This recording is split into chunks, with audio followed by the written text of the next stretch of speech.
Clive. Just the man I was hoping to see. Oh? And why is that? You remember how some of Sir Wade's guardians took up residence here after the Akashic attacked? Well, now the rest have come to join him.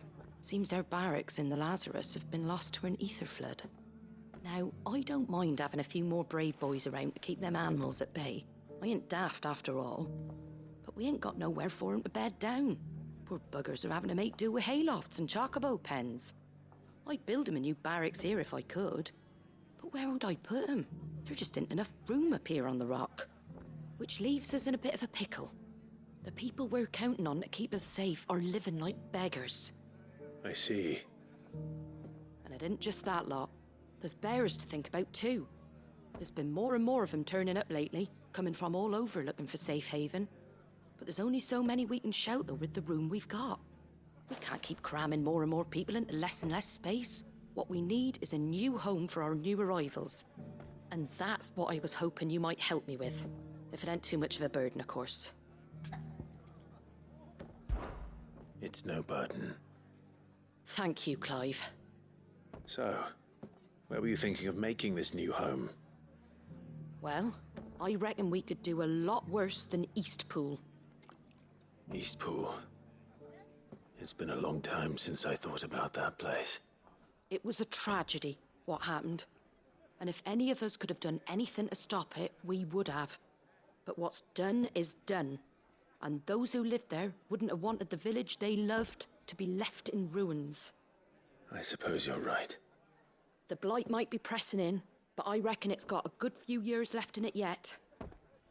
There's just one problem. A band of cutthroats have made it their den, and they don't seem like they'll be moving on in a hurry. Nasty bastards they are too. I've lost some good men to their raids. Would have sent someone to clear 'em out sooner if my boys didn't already have their hands full fending off the Akashic. But now we've got a few more guardians of the flame to call on.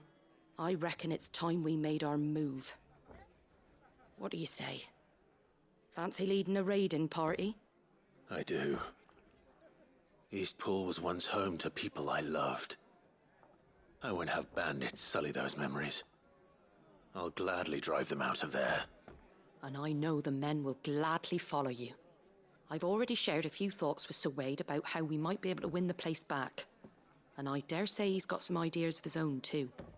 Why don't you go and talk to him? Of course.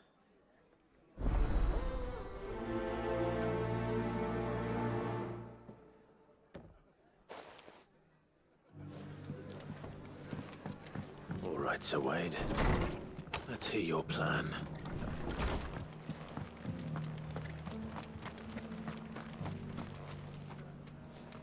Sir Wade, it's good to see you well. And you, Lord Rossfield. And you. I spoke with Martha. She tells me you have plans to free Eastpool and make it your own. That's right, though it was mostly her idea. I rather fear my men have been treading on her toes somewhat since joining us, not to mention each other's. And then there are the bearers, men and women who found the courage to flee their masters and sought refuge here.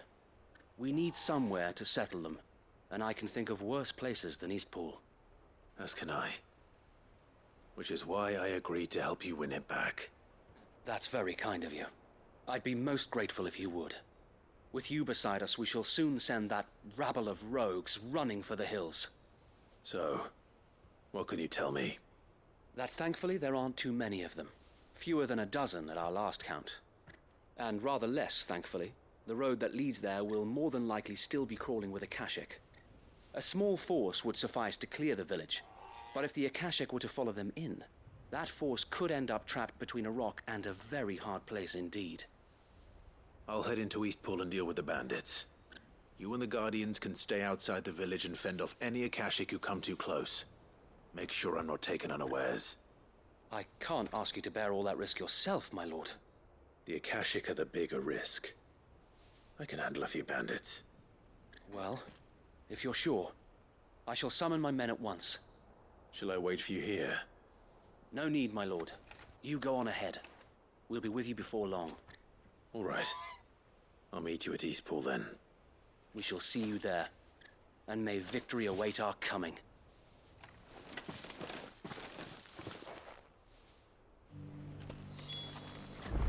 Inn's full.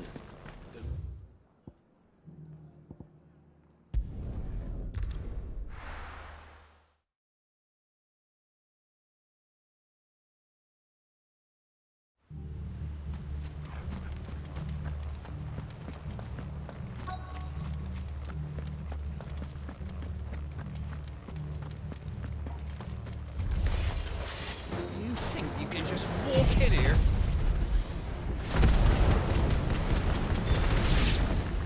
Kill him! You will leave Eastpool now, or face the consequences.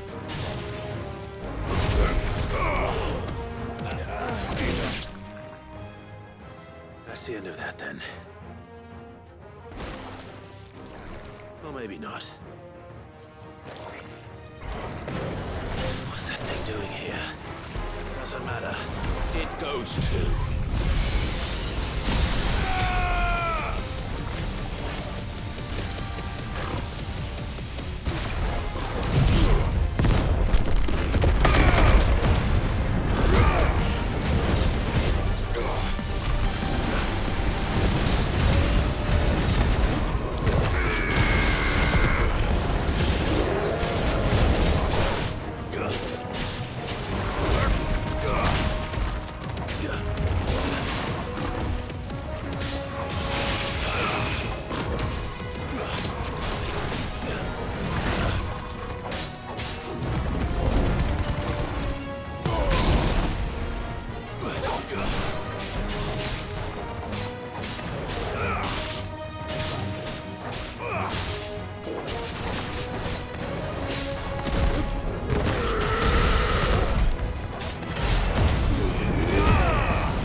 This one.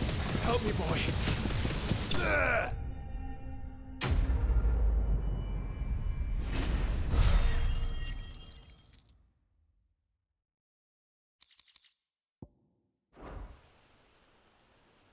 Any more surprises? I'll take that as a no. Bravo.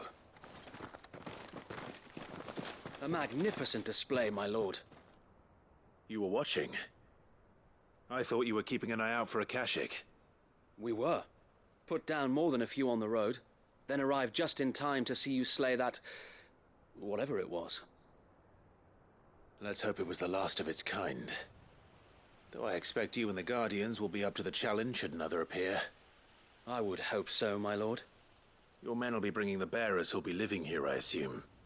It might be best to send word for them to come right away, before any other unsavory characters move in. Of course. I'll send orders for them to depart immediately. Leave it with me, my lord.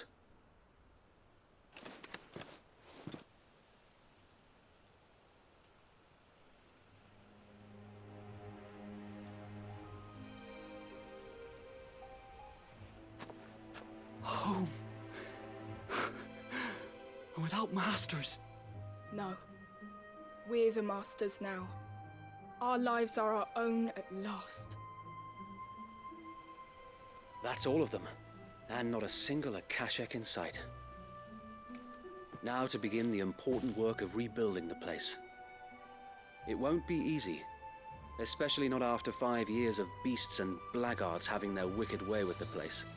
The masonry might still be sturdy enough, but half the beams are rotted. Those that weren't lost in the fire or burned by the bandits, that is. It'll take a bit of elbow grease, but we'll see Eastpool rise again. Just you wait. So wait. Lady Hannah is buried here. If you don't mind, I'd like Oscar to join the rebuilding efforts. He should be a part of this. Of course. I couldn't agree more. I'll let Martha know that everyone arrived safely. If you need anything more, you have only to send a Stolas. And we will, my lord. Safe travels. Eastpool is in safe hands. Time to go and tell Martha the good news.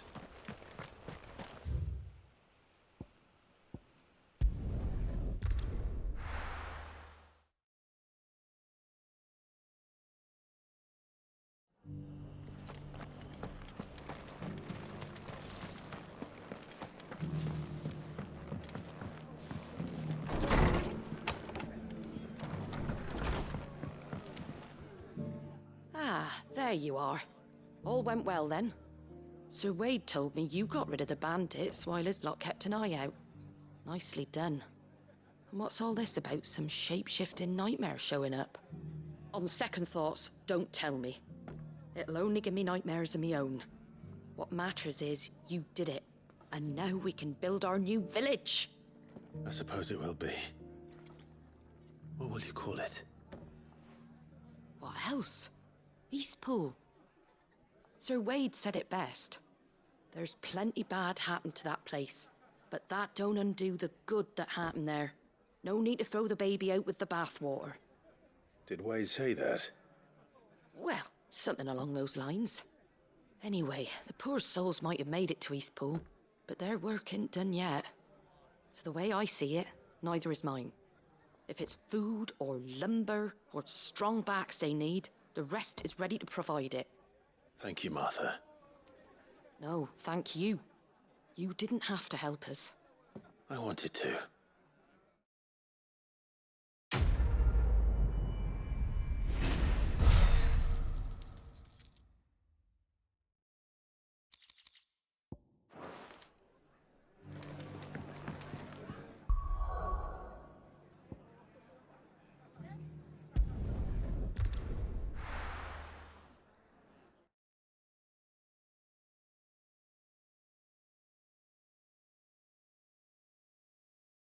I'll be taking you all to a storehouse in the Bales. Leave anything you don't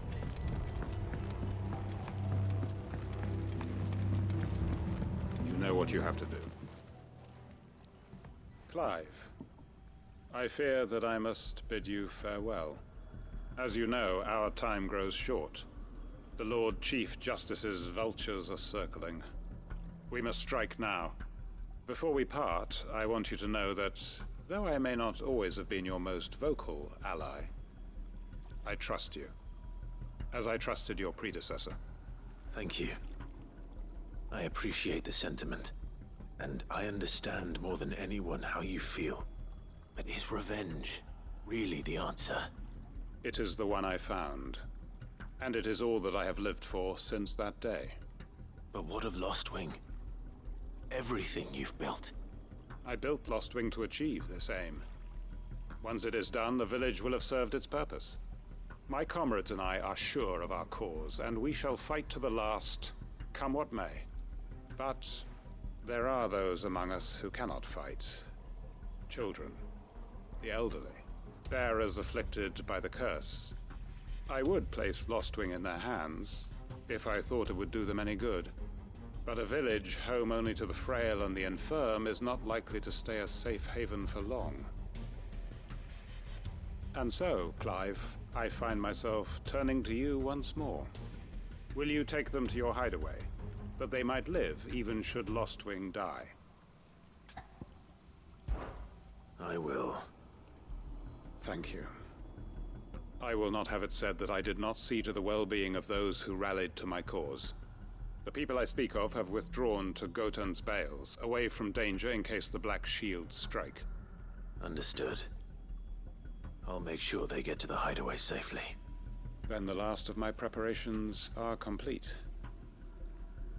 Fare you well, Clive. And may Griga guide us. All of us.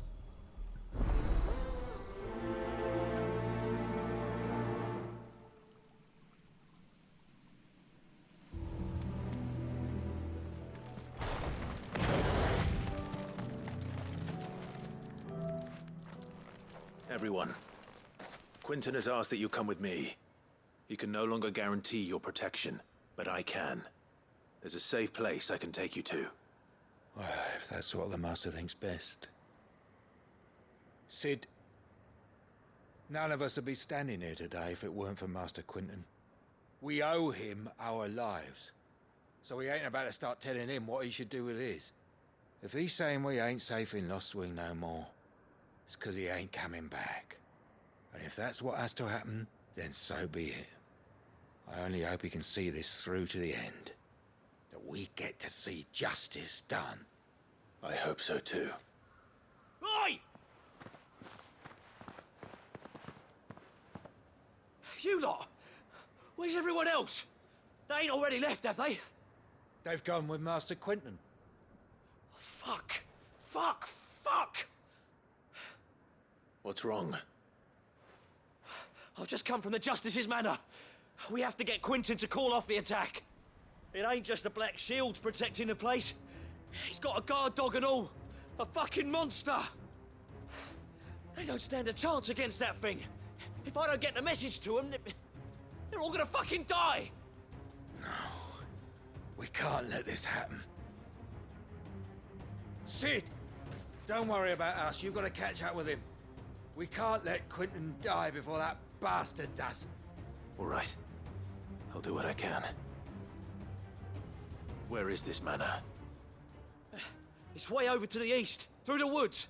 Heaven Hall, he calls it. Promise us, Sid. Promise us you'll do what you can.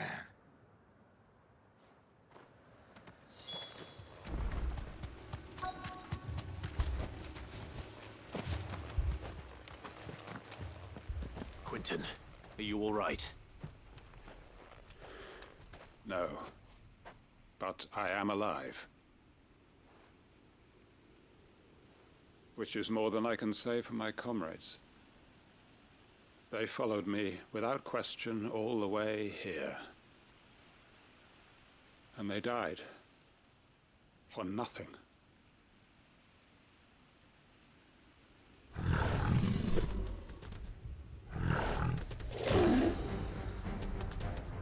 This must be the guard dog. Quinton. I'll hold it off. You go. But your comrades didn't die for nothing. They died for you. Don't let their sacrifice be in vain. I won't. Come on, then.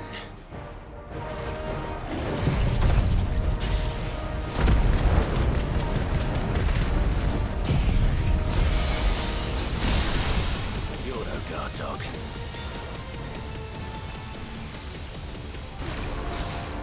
It's a rabid beast that needs to be put down.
If only we'd arrived earlier.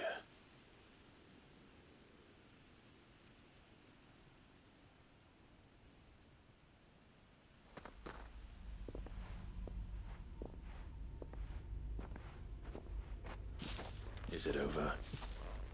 It is. He wept and begged for mercy.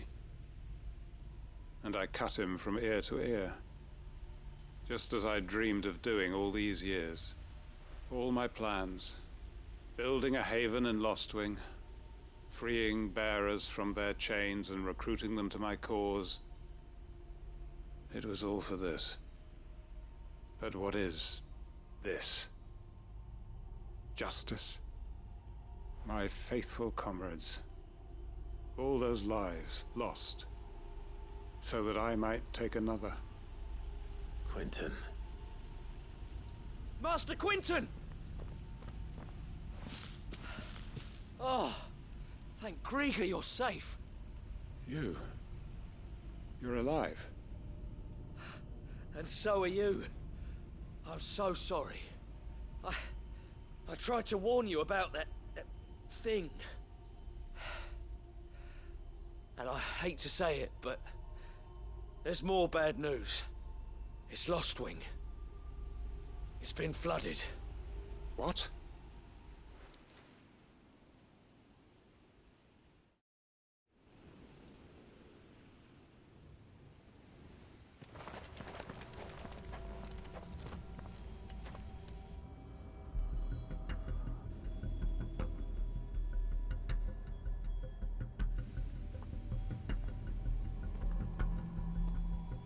Lost Wing. My Lost Wing. And look who's here. They must have stolen in after we left, just before the flood struck.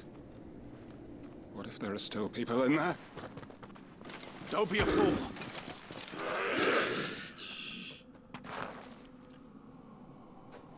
Damn it.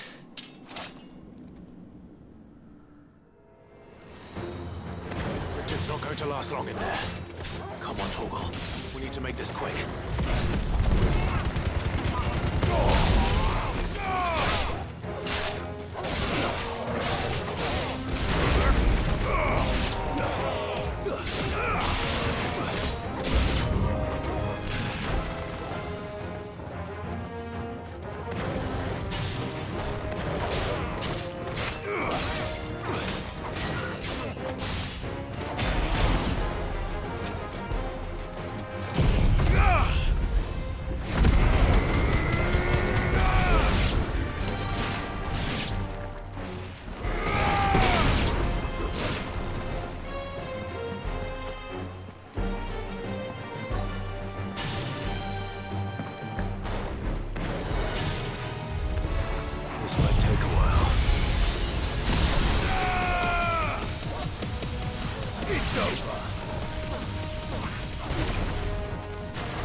I need to get back to Quentin.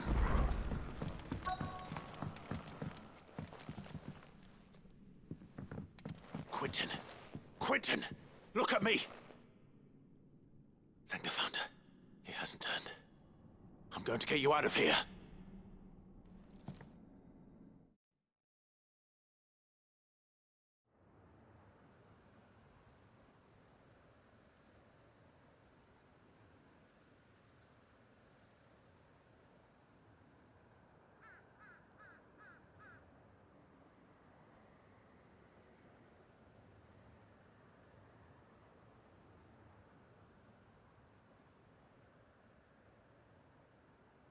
Welcome back to the land of the living. Is Lost Wing? The flood has filled the valley. I see. Then all is at an end. A strange way to achieve one's life's ambition. No, Master Quentin. Save your strength. Why?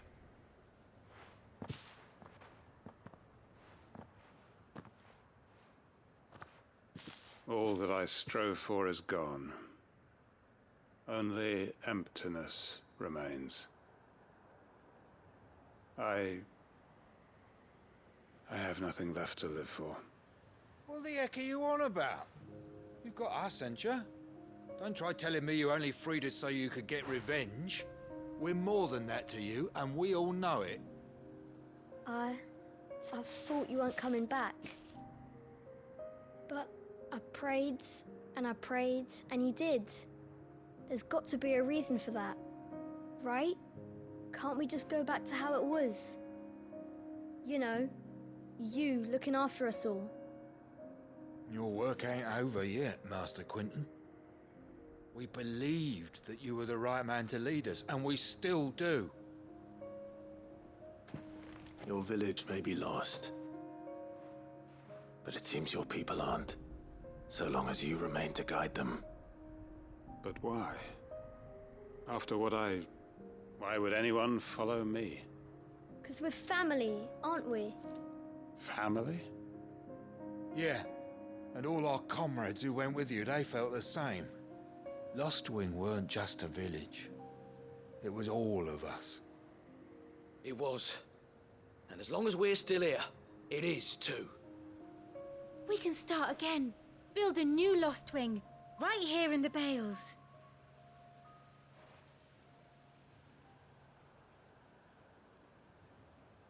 A fresh start. One life ends, and another begins. Why just a village? We could build towns. A nation, even. What's to stop us? That's the Master Quinton we know. Please. I am nobody's master. Quinton will suffice. After all, we are family.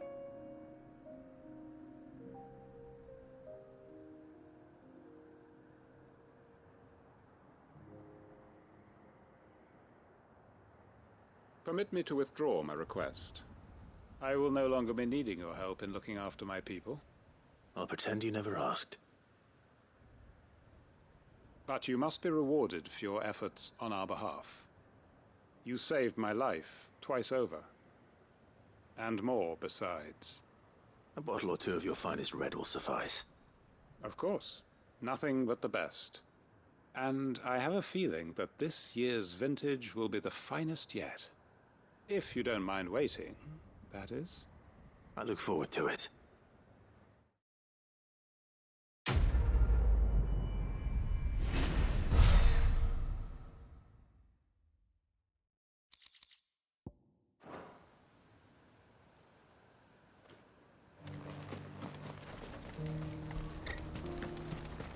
If we're going to do this, will we?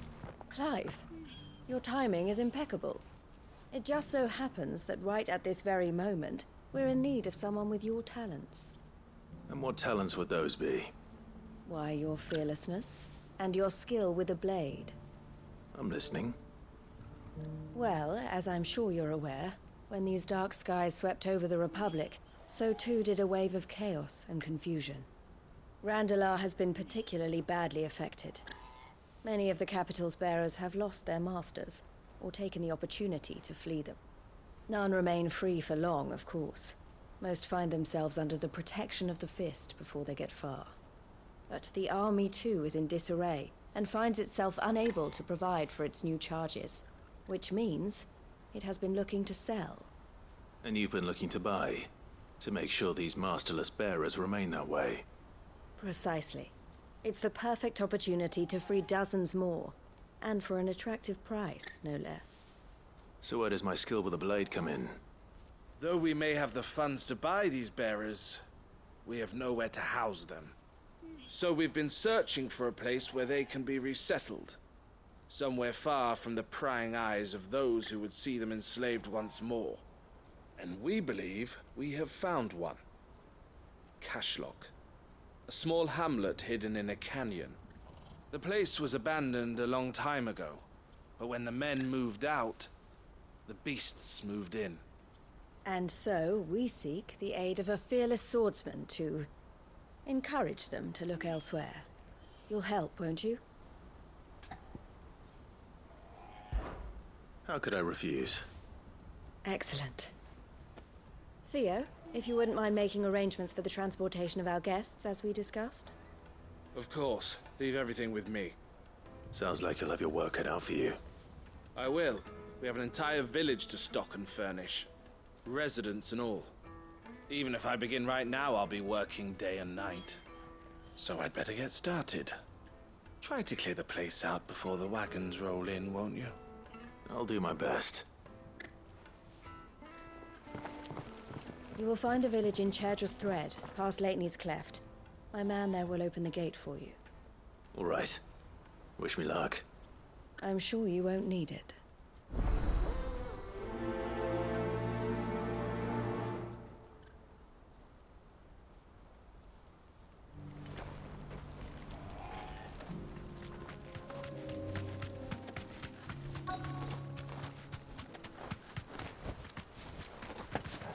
This must have been a nice place once, and it will be again.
That's all of them.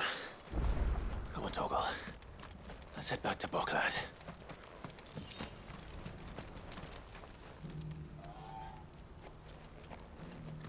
Something the matter, Theodore?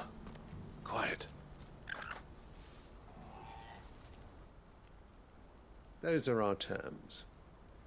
I trust that you will give them your full consideration. I shall. Thank you.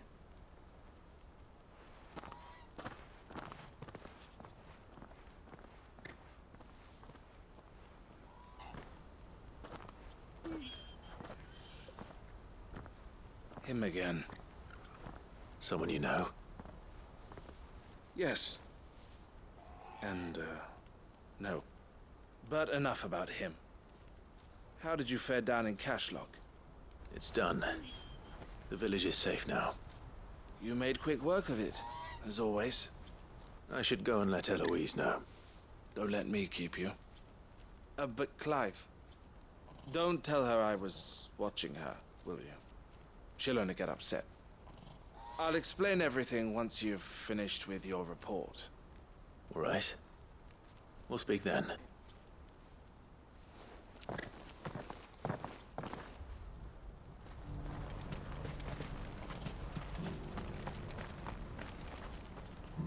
Eloise, I just got back from Cashlock.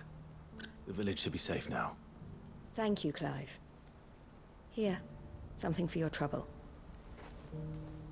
Well then, now that you have laid the groundwork for our little project, I suppose we'd better finish the job. The first thing we'll need to do is make sure our offer for the bearers is accepted. You're still in negotiations? We are. A trusted colleague has been dealing with the Fist on our behalf, but things have been trickier than we anticipated. I suppose it's to be expected. This is the army we're dealing with. Fighting's what they do. But we shall emerge victorious in the end. Well, if you need any help, you know where to find me. I'm not sure I do, but thank you all the same.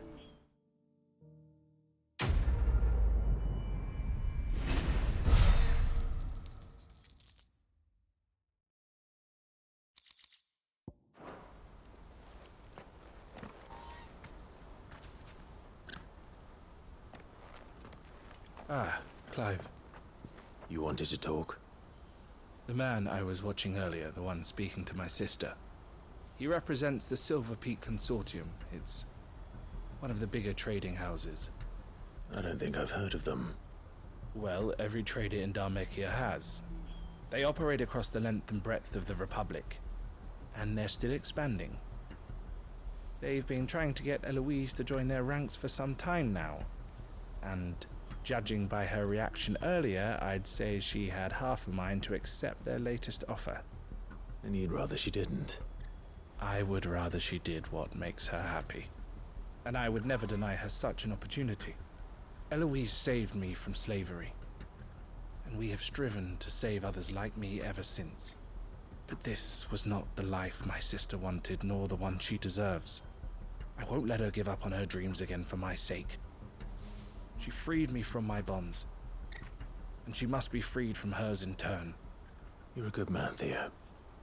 I have always been grateful for what my sister did for me, and I want to repay the favor by letting her live her own life. But each time an opportunity to do just that arises, she turns it down. For my sake. She loves you.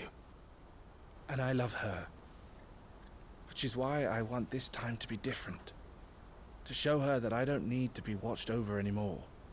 Though I'm sure I'll still need some help from time to time.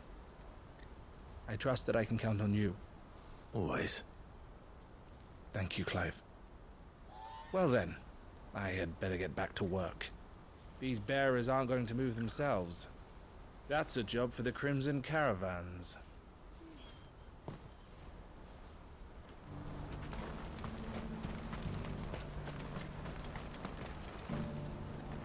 I see you've been of some assistance to Eloise. Perhaps you can extend me the same kindness? Perhaps. What would I be doing? Finding someone. You see, I've been having trouble with thieves, and despite the many pains I've taken, I can't stop them from rummaging through my packs. I was griping about my lot to a friend of mine a few days back, and he offered to track the culprits down. Now, Joseph's a sellsword, and a good one at that. But he's been gone days, and I'm beginning to fear the worst. Any idea where his search for the thieves might have taken him? The old Zemeckis Road, perhaps? He doubted they would be fool enough to linger here in Boklad. Joseph's lived a hard life. Made him grey long before his time. I just pray he hasn't been killed over a few sacks of grain. I can't imagine there are too many grey-haired sellswords around. Hopefully someone will have seen him.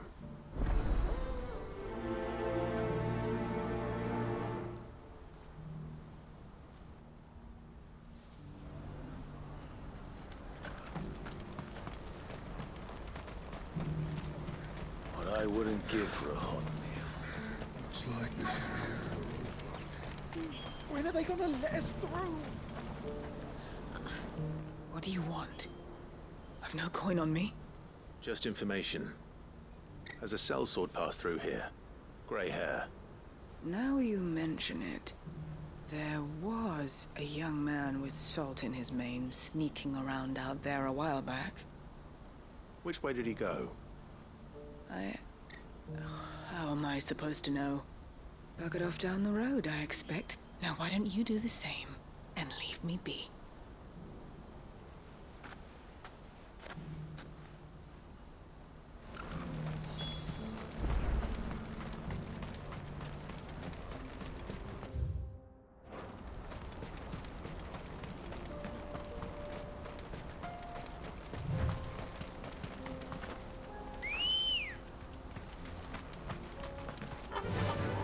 Faster!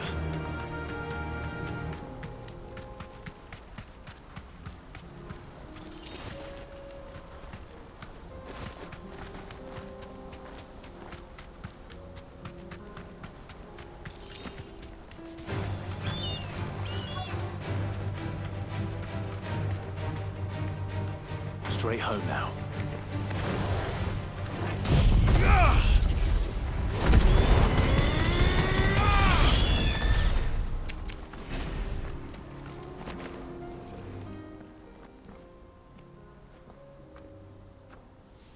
We don't want any trouble. Neither do I. I'm looking for someone. A grey-haired mercenary. Well, we haven't seen him. Yes, we have. We saw him climbing up the rocks. Those ones, over there. Maybe he found his thieves. Mum won't let me near them. She said there's goblins up there, and that they eat little boys for dinner. Shush now. You've said quite enough already. I only told him what you said. I'd listen to your mother if I were you.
Joseph's thieves really lug their stolen wares all the way out here.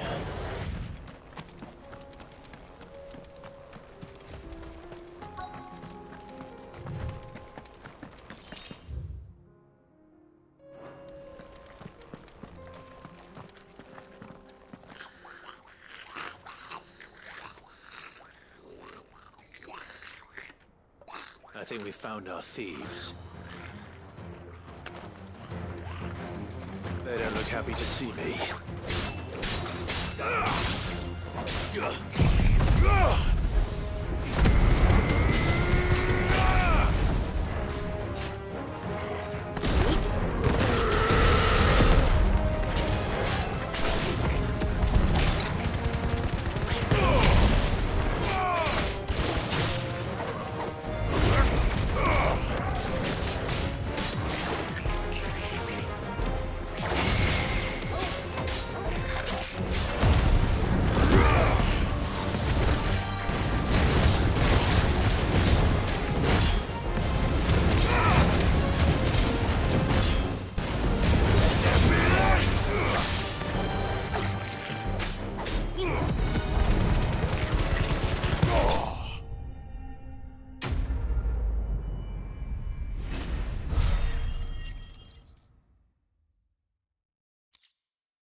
Let's get this over with. Stop!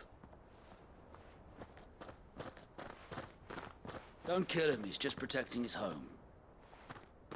Joseph? So the boy was right. I don't know you. Your porter friend sent me to find you. She was worried you might have got yourself killed. Have I been gone that long? It wasn't hard finding the thieves. The problem was knowing what to do with them when I did. I take it things are more complicated than they appear.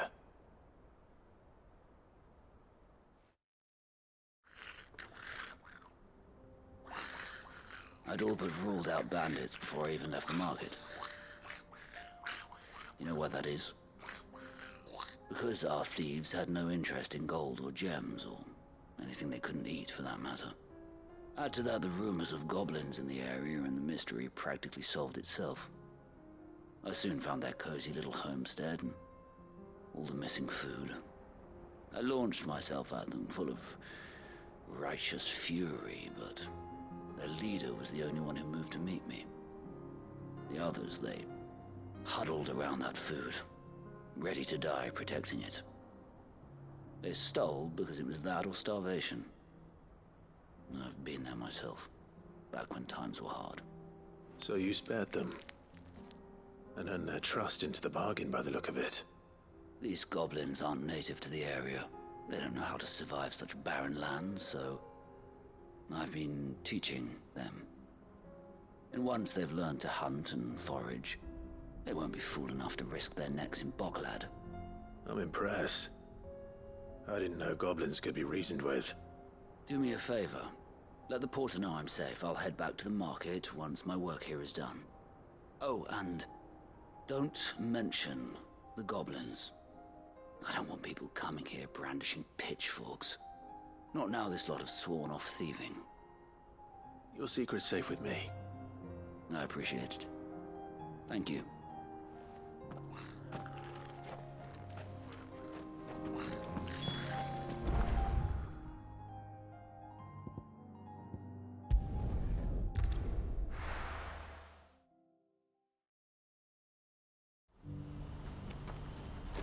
What's happened?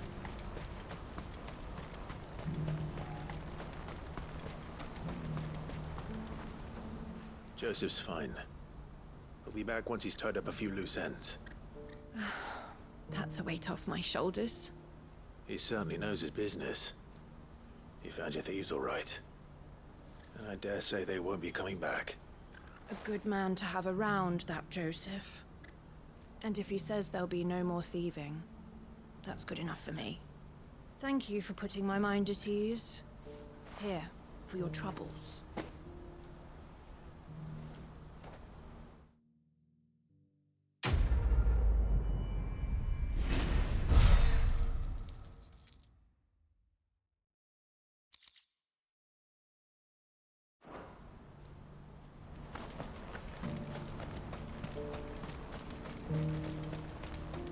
Pardon me, but would you... That well-notched steel and impressive physique. I have need of a sword for hire, and yours looks to be a weapon well worth the coin. Might you be convinced to offer me the use of those formidable arms? How exactly do you intend to use them? Well, being something of a scholar of Zemeckis history, I wish to investigate the ruins near the city.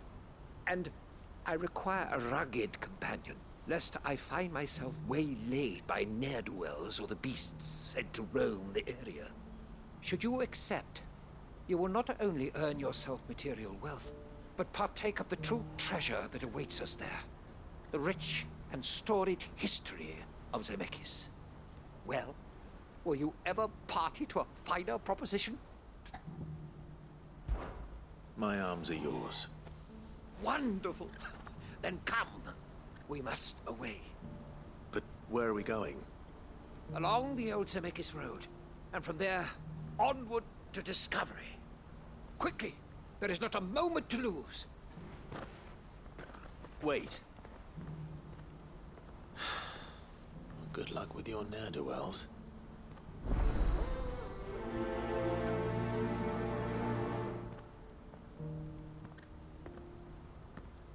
I'd better make sure he doesn't get himself killed.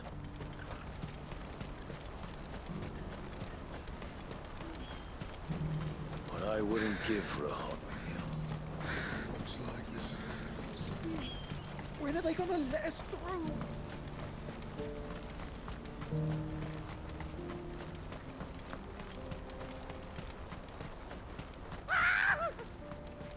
Why am I not surprised?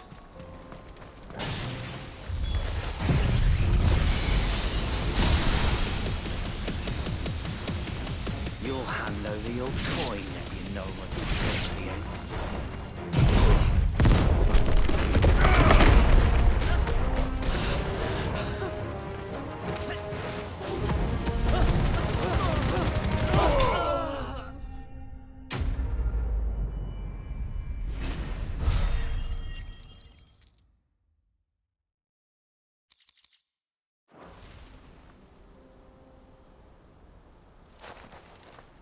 hurt?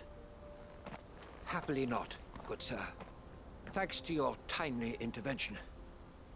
More importantly, we have arrived. Now, feast your eyes upon the marvel before us. Ruins, a relic of the fallen civilization. A sight so common that man is oft blinded to its wonder. Colossal vessels, dashed from the very heavens. Airships, we call them, with very little thought to what wonders such a word might describe. Oblige me if you would. Does anything strike you as peculiar about this particular specimen? Though we ourselves find fallen ruins to be nigh indestructible, whatever gouged the final sin from the rock cleaved clean through the structure you see before you. A tantalizing mystery, no doubt, but merely one of countless enigmas in which Zemeckyan history is steeped. Come, good sir. Our expedition continues, and we still have much to learn.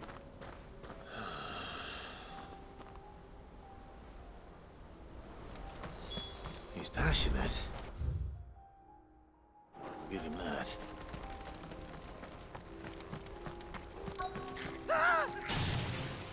Not...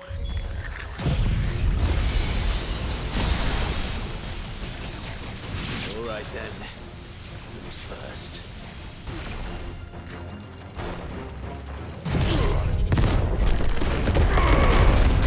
You're finished.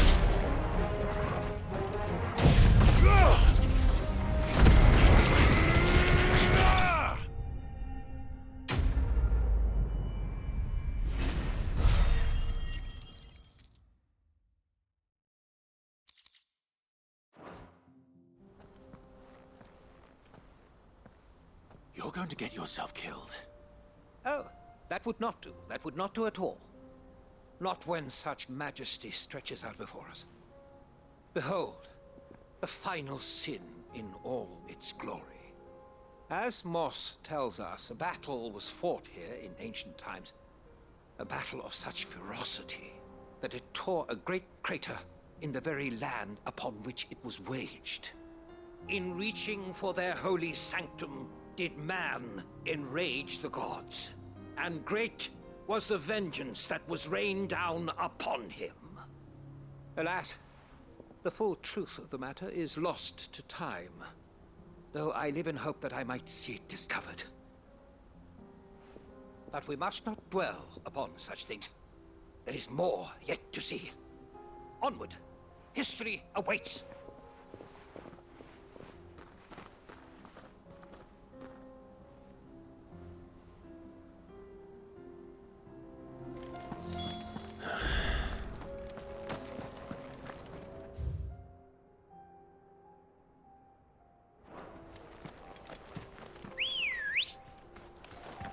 Come on.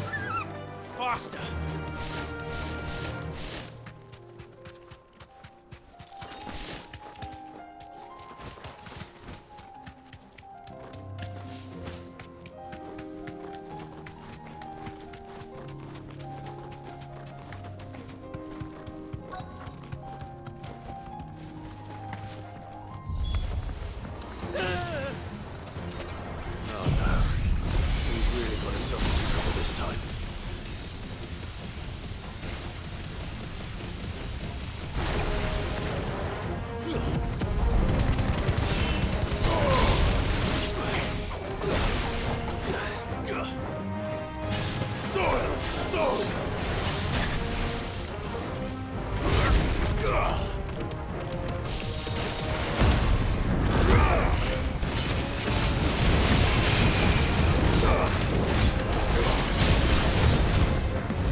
Still in one piece?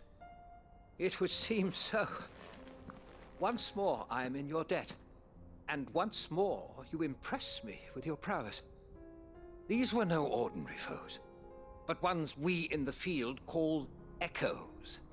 Though Moss the Chronicler concurs with the legends in attributing the fall of Zemeckis to a wrath wrought upon mankind by the gods, he offers little in the way of explanation. Could the ruins we see before us here, in all their elaborate beauty, perhaps suggest an answer? Could the construction of such miraculous edifices have been considered an encroachment upon the province of the divine? Alas, all is mere speculation. But one day, perhaps, I will learn the truth. Not if you keep running headfirst into trouble. You are right, of course. And not only have you plucked me repeatedly from the jaws of death, you have proven yourself a willing audience to my ramblings. Glad to help, but didn't you say you came here to investigate something? I fear I may have rather overstated the case on that front. In truth, a captive ear was all I really desired. You see, even my fellow scholars have grown somewhat weary of my musings of late. And so I came upon the idea of purchasing a companion. A captive audience, if you will. That's what this was all about. I am afraid so. And now, my good man, it is high time we returned whence we came. Fine. Just don't go running off this time.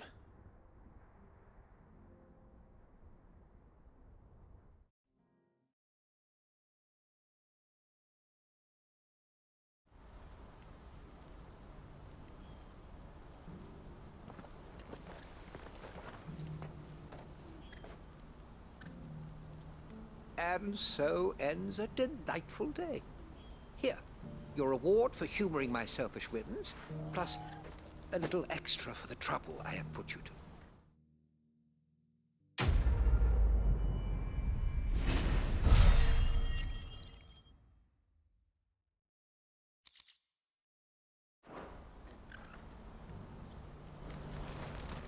What's happened?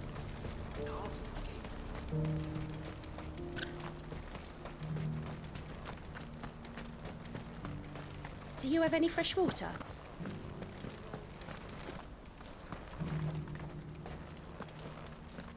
Now I just need to see about getting the work. I want to know right away. Bad news. Good, actually. Something worth celebrating for a change. Only trouble is, the serving girl's still new to the job, so I can't leave her while I go and invite those I'd like to celebrate with.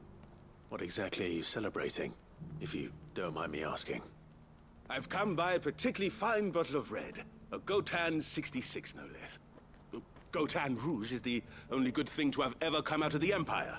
And most wouldn't part with a 66 if you held a knife to their throats. So I've heard. Oh, so you know of it then? Clearly you're a gentleman of taste. A gentleman who might sympathize with my predicament, perhaps? Would you pass the good news to a few friends of mine? I'll give you a little something for your time, of course.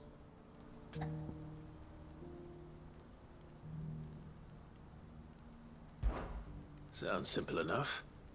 So you'll do it? Marvelous. Thank you. You won't need to go far. All three of them should be right here in the market. There's Aldrich the porter, Milan the butcher, and Bolek, a guard over at the north gate. Three of the finest fellows in Boklad, if you ask me. Tell them to come to the tavern when they finish for the day. Stop by again when you let them know, and I'll give you your little something. I'll be right back.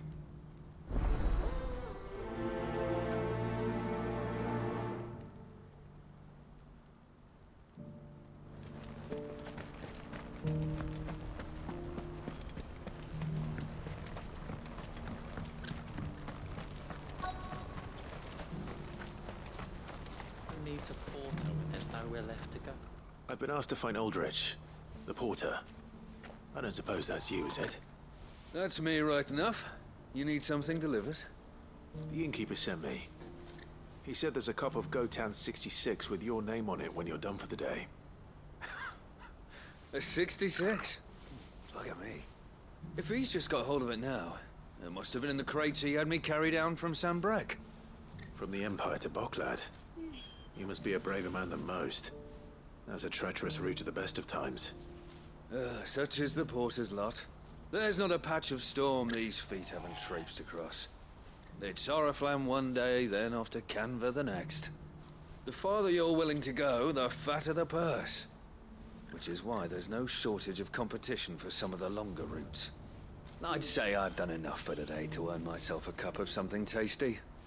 Thanks for letting me know.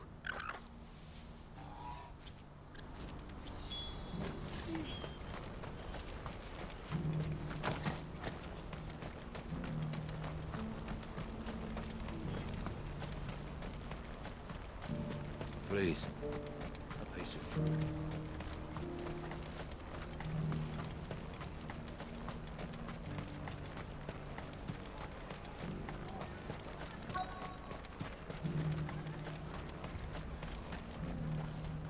Are you Milan, the butcher? That's me. What can I do for you? The innkeeper's just had a special delivery. He thought you might like to join him for a cup of wine after you pack up for the day.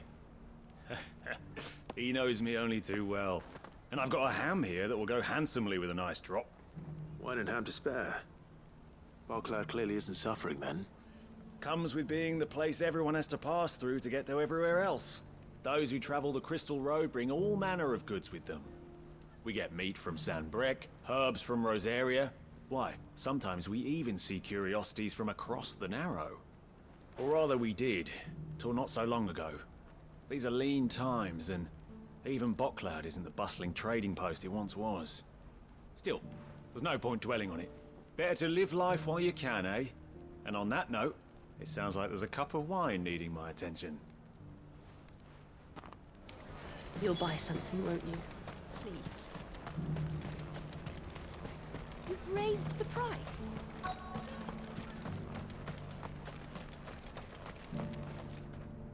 I'm looking for Bolek. I was told he'd be guarding the gate. Well, you found him. You're not here to enlist, I take it? The innkeeper sent me. He's just taken delivery of a rare vintage, a Gotan 66. He thought you might like a cup. I've never said no to a goat hand. I'm not about to start now. Thanks for letting me know. You must be a busy man. No one's making for the refugee camps anymore. Not after what happened in the Dominion. Meaning, they linger here instead. I spend more of my days moving beggars along than I do manning these gates. What gets to me are the gangs that prey on the poor sods. As if they haven't suffered enough. Some days you can't help but wonder what the world's coming to. You know what? That wine's sounding better by the moment. Hold on. I wonder if the innkeeper might spare a cup of them.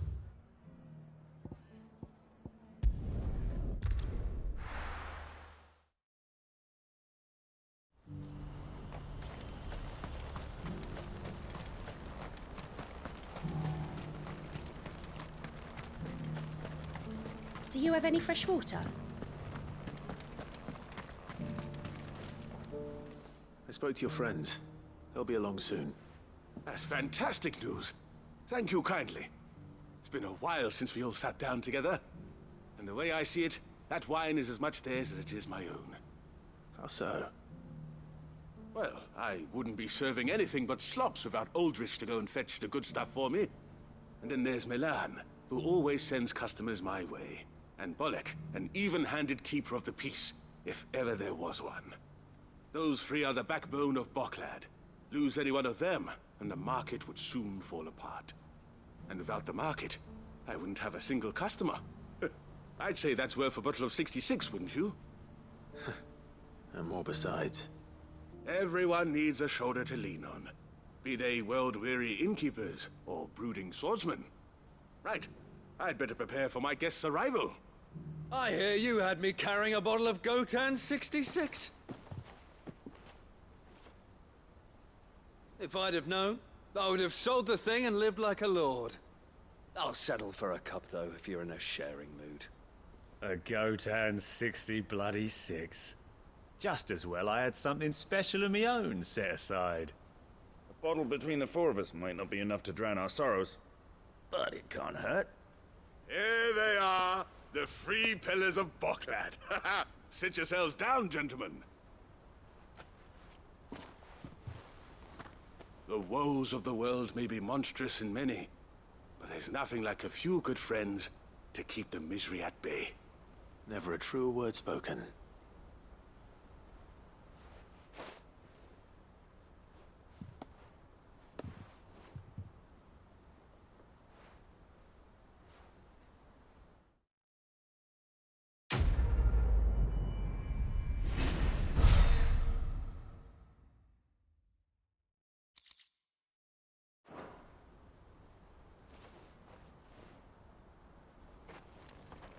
Opportunity beckons. Who am I?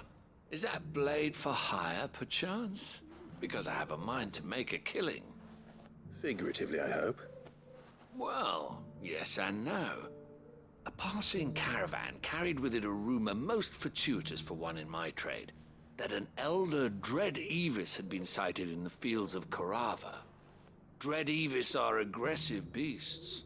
Compelled as they are to acts of violence, few survive to maturity, but those that do develop a hide of phenomenal value. A hide you want to sell? Eventually, yes. Though I would have it tanned first that it might be crafted into marvels the likes of which the world has never seen. Dread Evis skin is a rare thing indeed. But the worked hide of a well-aged beast, now that would fetch such coin that Gilbert himself might weep with envy. Bring me that beast's skin and I will share with you the bounty of our combined labors. All right. I'll hunt your Evis. Of course you will. When one lives in such troubled times, it is a fool who lets opportunity slip his grasp. Leave Tabor through the east gate, but take the path that branches west. Once you reach the checkpoint at Tovany, you are a mere stone's throw from the fields of Korava. I eagerly await your safe, and above all, triumphant return.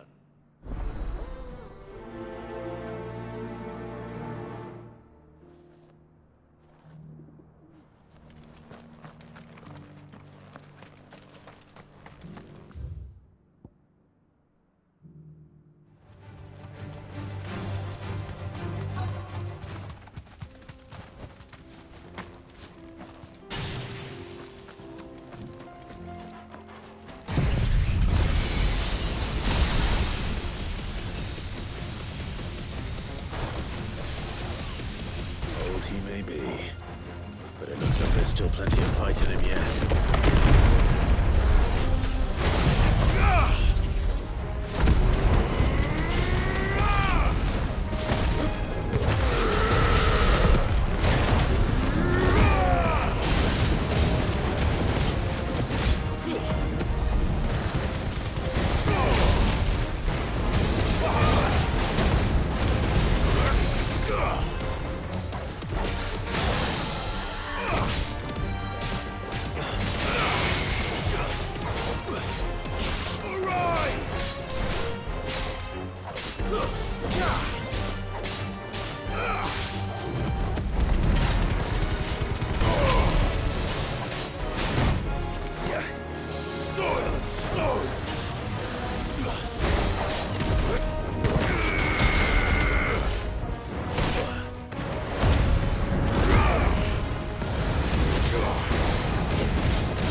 Here's your hide, as requested.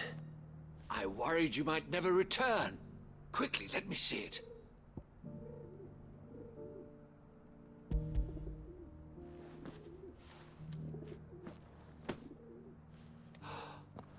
Oh, as supple as a maiden's cheek, yet as adamant as her virtue. This is everything I had hoped for, and more. Clearly, my trust in you was not misplaced. You must be a hunter of considerable talent to have bested the beast with nary a scratch. Join me as my honored partner. With my means and your might, we shall be as wealthy as the merchant kings of Zemeckis. I don't plan on making a habit of this. I'm busy enough as it is. Very well. Though I believe fate had a hand in our meeting, it would be unbecoming of me to beg. Do not allow me to keep you from being about your business. Here, for the hide.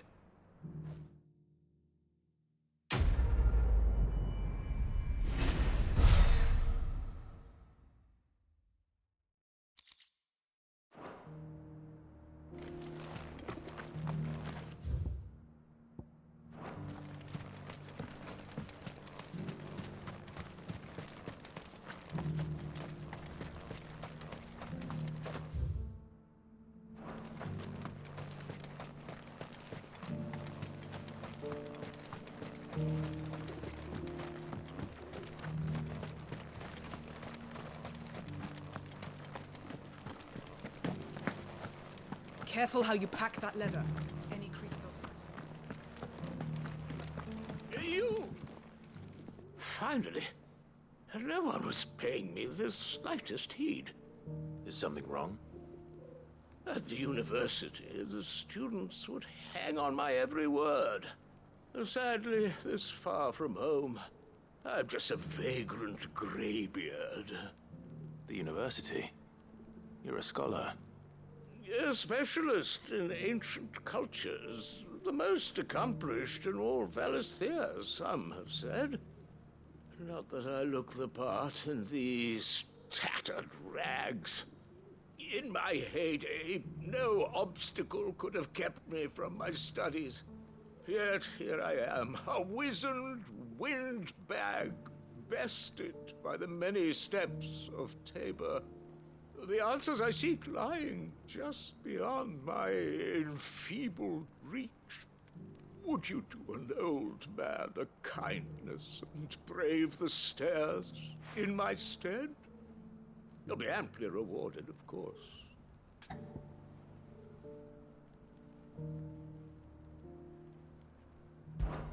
Climb the stairs and... And memorize a few inscriptions for me. Assuming you know your letters, that is. Some courteous soul is rumored to have carved clues to Tabor's rich history into stones dotted about the village. 3 of them, to be precise. 1 each to the north, south, and east. I'm here in the hope that those carvings might shed light on a riddle I've been pondering for some time. Namely, the otherwise undocumented origins of Tabor's unique people. People quite unlike those of neighboring lands. I can't promise I'll remember everything perfectly. Remember what you can. I'll piece together the rest. Make for the domed pavilions, and you'll have no trouble finding the stones.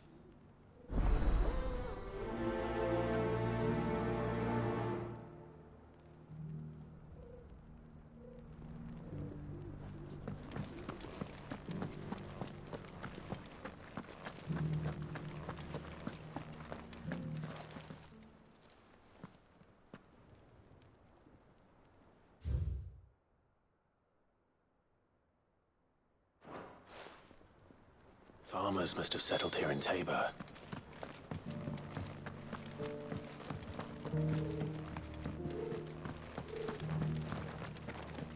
Thank you for the deal, Ed, mister.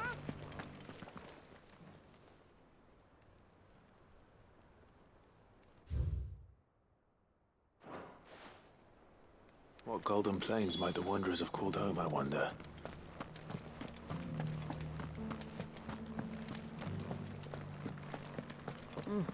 Not a scratch on them.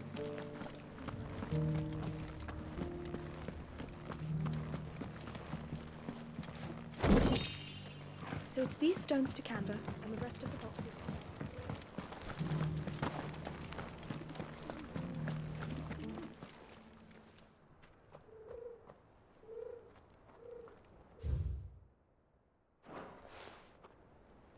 history would be complete without mention of the mother crystals.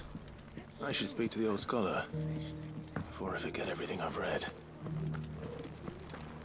How are those new boots treated? The engravings were in good repair considering their age.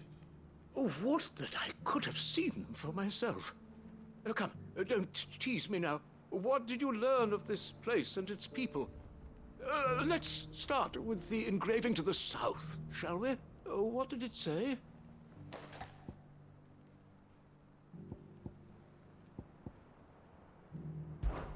Guardians of the Crystal, the first stones of Tabor, sacred hold thy noble blood, till ends the mother's labor.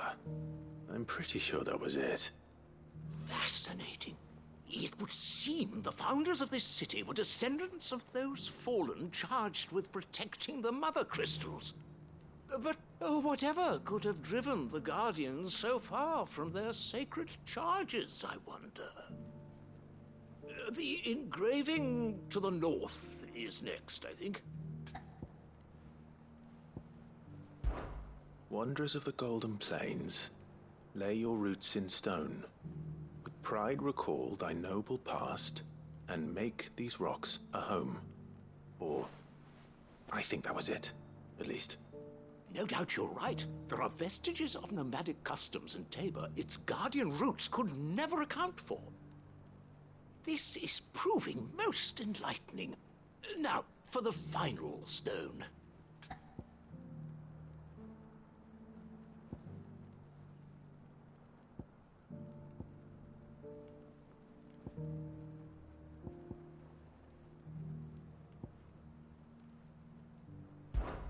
Children of the hunters, now tillers of the land, reap her promised blessing and give praise her gracious hand. That's all three. And so, we add primitive farmers to Tabor's founding peoples, the final piece of the puzzle. 3 engravings, one for each of the 3 peoples to have settled Tabor in ancient times.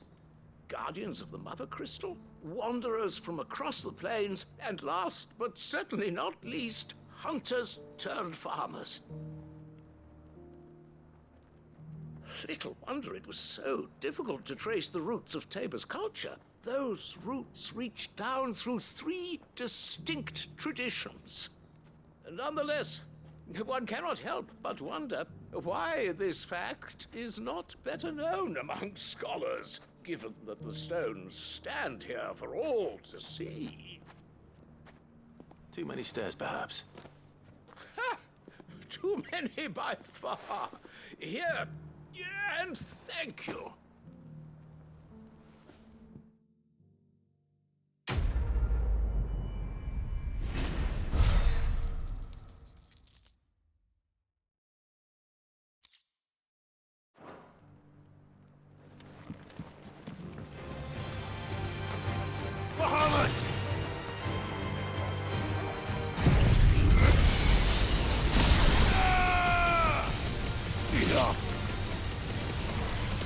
It's over!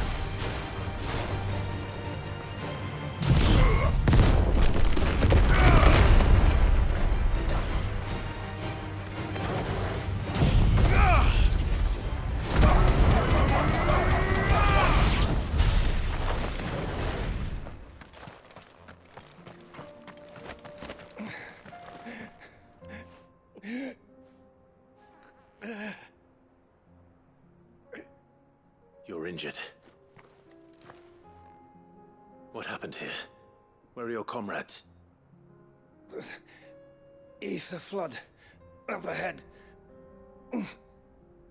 It swallowed our camp while we slept.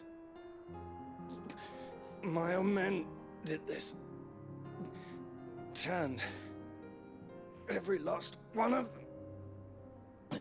There's a village not far from here. Tabor. The people were kind to us. It's only a matter of time before they won't stand a chance. We can't let those monsters reach the...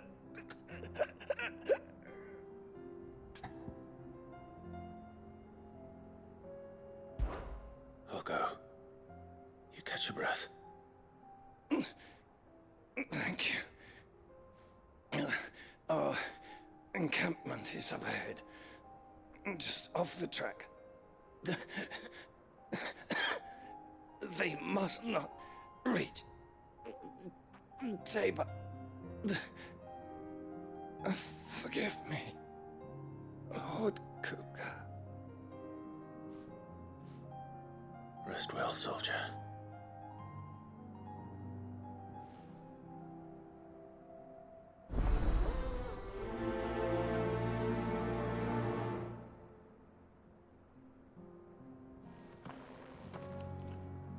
You said the encampment was close. Let's hope the Akashic are still there.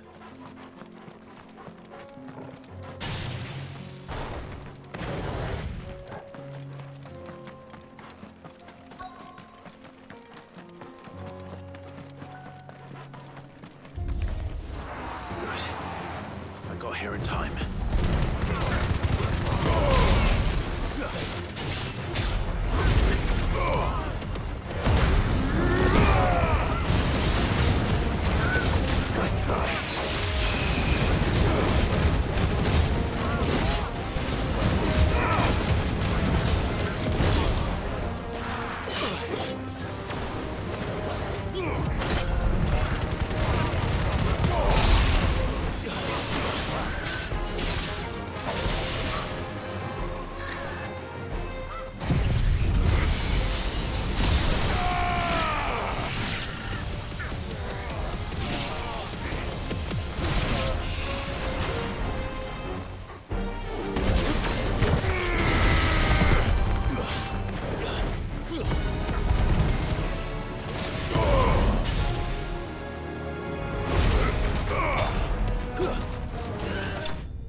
Someone there!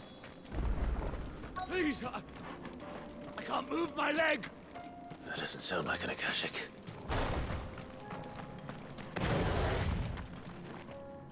You're with the battalion? I am. I heard the fighting. Are the others? Taken care of. One of your brothers in arms told me what happened and asked for help. Another survivor? Where is he? Tell me. His wounds were too deep.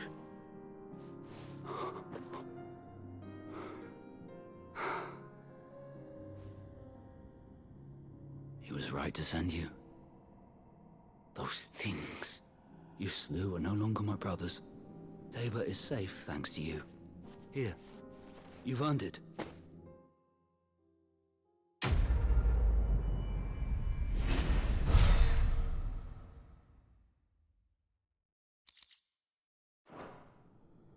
You seem familiar. Have we met? You must have me confused with someone else. Wait. That scar. Son of a whore. You're Sid. I was there, in Cosmos, when you killed my brothers. I was there in Rosalith, when you killed my commander. My war with Hugo Kupka is over. I bear no ill will toward those who followed him. What of my ill will? Coward! Draw your steel. Lord Kupka shall be avenged!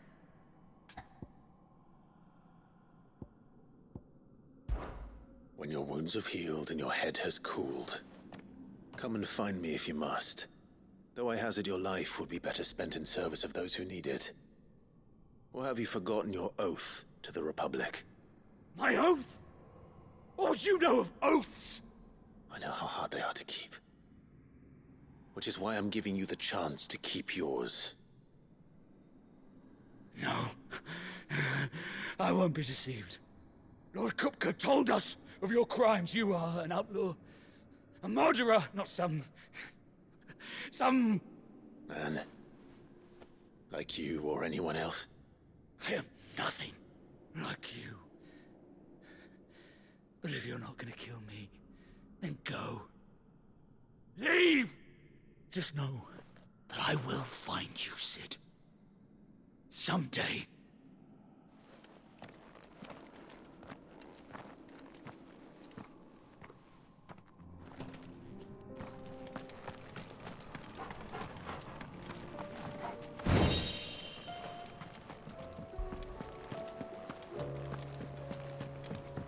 And with a bit of luck. How'd it go, Clive? Did you find him, or does the hunt continue? I found him. And he asked me to give you this, along with his regards.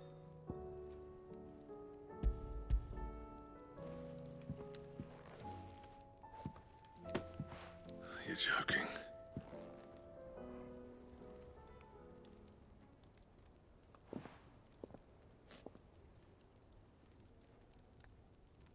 He said he wouldn't teach you how to work it, but that if you were as skilled as you sounded, you'd have no trouble understanding how it was done.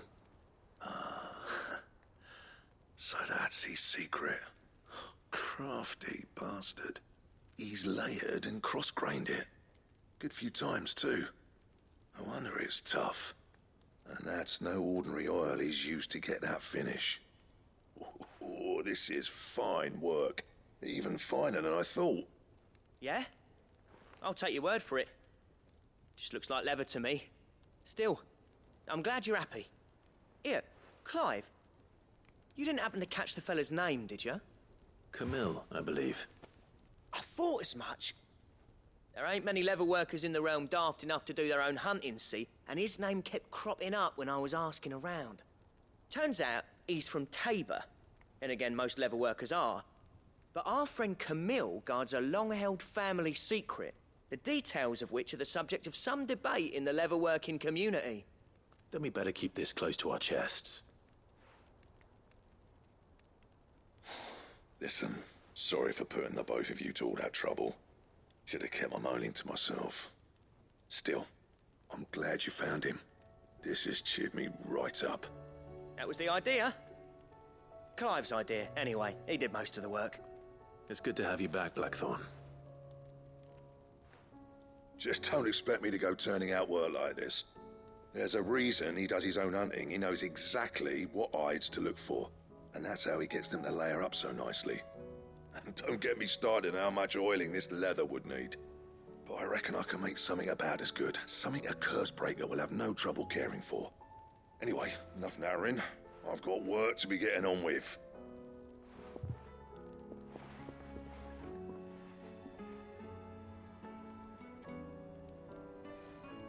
Looks like we won't be needing a new blacksmith.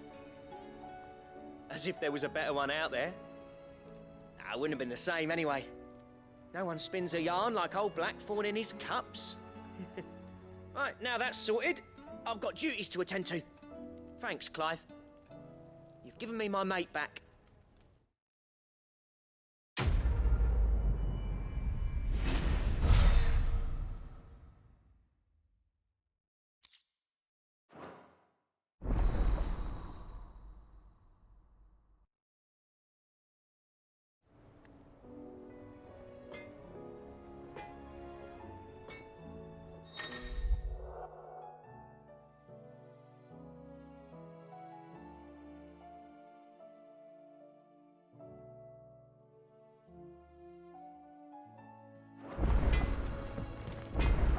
Trouble with your gear, or... So, what'd it be?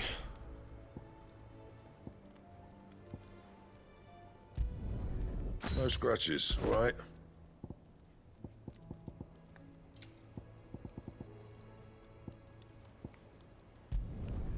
Not bad, if I do say so myself.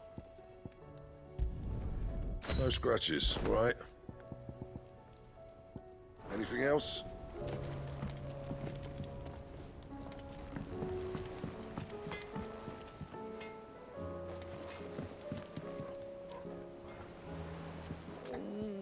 What am I gonna do? Is everything all right, Goots? You seem more discomposed than usual. Oh, I don't know what that means, but I'm in a bit of a muddle. Oh, I think Nan might be in trouble, and she's... It's all right. You can tell me. There was a trader came by. One of our usuals, like. Said he'd heard some rotten rumours about her down Dallimil Way. Folk are saying she's been selling to bandits and cutthroats and that. I mean, she's fond of a chance to make a coin or two, aye, but she'd never do business with baddies. Especially not the kind who go hurting people who haven't done out. I wanted to ask her about it myself, but I'm scared she'll give us a tongue lashing.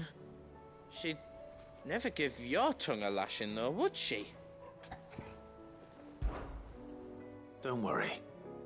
I'll speak to her. Oh, thanks, Clive. You'll let me know what she says, won't you? Of course. I'm sure it's all just a misunderstanding.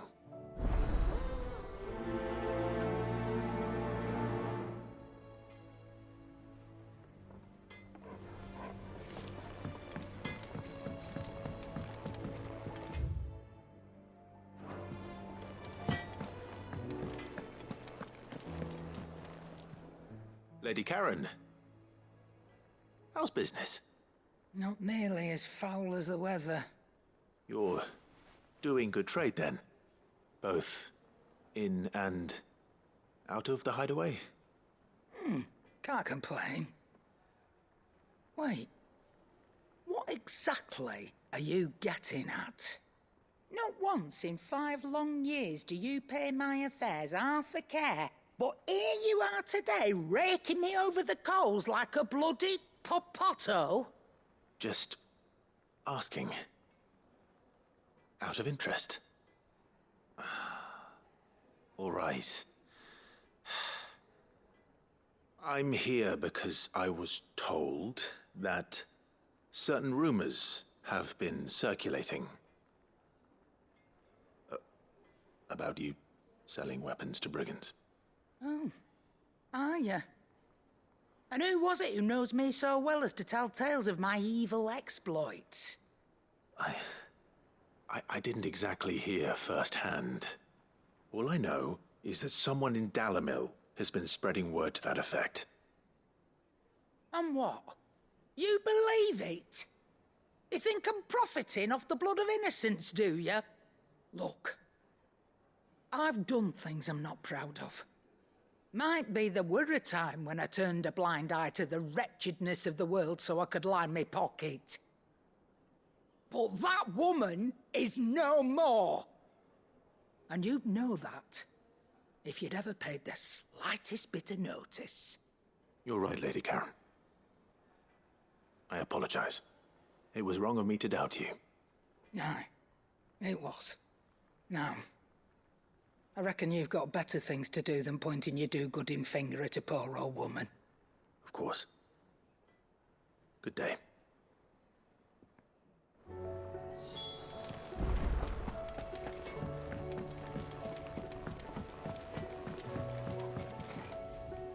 I spoke with Lady Karen. What did she say? That the rumors were unfounded, and that I was a fool for thinking they might hold any truth, along with some other things that made her feelings clear. And while it sounds like she may have done things she regretted in her past, she says those days are behind her. Oh, well, that's good. I knew Nan wasn't caught up in out bad. But why would people say she was? What did she ever do to them? It's not right. No, it's not. But people do things for all sorts of reasons. Perhaps we'll never know. Well, I'm going to find out. That trader, he said they were all talking about her in Dallimil. So that's where I'm going. I'll find someone who'll tell me, you'll see. Are you sure that's wise? Whoever's spreading these rumors means Karen ill. Oh, right. But that's why you'll be coming with me, isn't it, Clive? I suppose it is.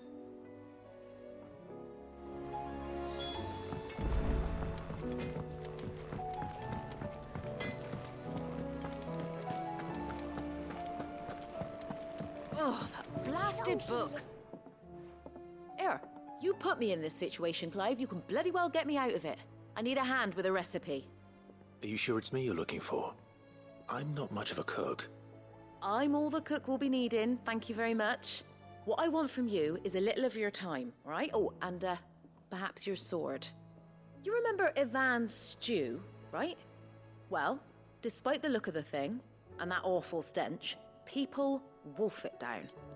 So I thought I'd try making one of these supposed masterpieces myself.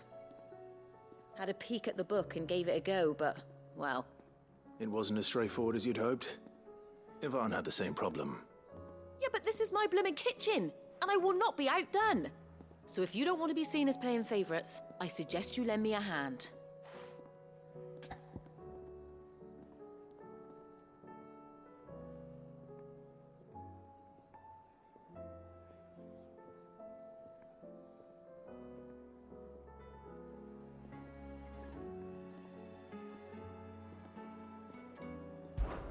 I've never been one to play favorites, Molly. And I would be only too happy to lend you a hand. So, what's on the menu this time? A fried mortress of skyworm. That's one heck of a name, innit? Recipe seemed easy enough to an old hand like myself. Thought I'd followed it to a T. Only, turns out skyworm livers and drake's mint are not what I thought they were. At least I hope they're not, given the rancid mess they made. Ivan said the recipes in the culinary pilgrimage date back centuries. Who's to say the ingredients even exist anymore? Wow. That's a question for a scholar, wouldn't you say? Perhaps you know of one? Kindly old fella who haunts the shelves, maybe? Fine. I'll go and speak to Harpocrates. Perhaps he'll know something. And if he does, I'll see if I can find your ingredients for you. You do that. Lest we forget, you've got a reputation to uphold.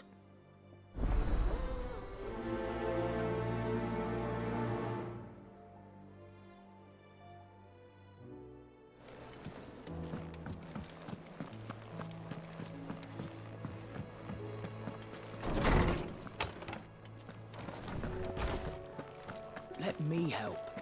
I know my letters. Lawsman Harpocrates. I've come to pick your brain if you don't mind. It's about the book you lent Ivan. Ah, Valisthea, A Culinary Pilgrimage, a classic. One of my favorites, in fact. The young man did a wonderful job with the Chance's stew. I do hope we shall be able to sample more such marvels in due course. That's actually why I'm here. I don't suppose you know where I might find skyworm livers and drake's mint. Ah, so the fabled Sandbrequois delicacy is next on the menu. Delightful. The descriptions of fried mortress never fail to make my mouth water. Now, skyworm is a somewhat antiquated name for the wyvern, their ground livers being the paste from which the mortress is made. Dragon livers. How very Sandbrequois. One would have thought the disciples of Bahamut would have a touch more reverence for their icon's brethren, but apparently not. I believe the specific dragon the recipe demands is the blueback wyvern, said to be the very color of the sea beside which it resides. So we know where to look for our liver. But what about the drake's mint? Saint's bonnet in contemporary parlance, a herb which grows along the North Reach coast. I gather that one can locate the cheerful yellow flowers by their heady scent alone, so I'm sure you'll have no trouble finding them. I may add that people once believed game was best served with the flora that sustained it in life, in which regard fried mortress of skyworm is undoubtedly a typical dish of the time. Meaning that if I find one, I find the other. To Northreach, then. Best of luck, Clive. And do save me a bite once the dish is complete.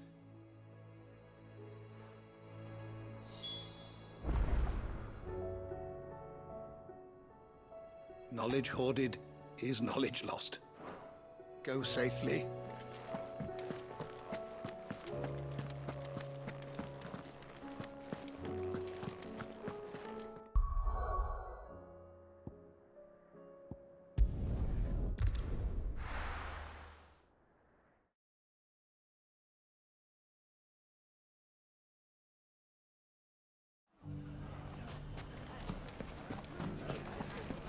bandits may be no more, but look what they've left us.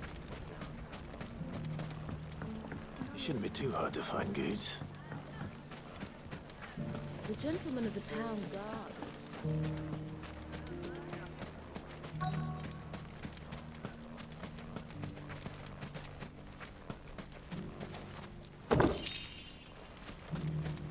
Could be I know something more. Clive, listen! I found someone who says he's heard the rumours about Nan. Have you?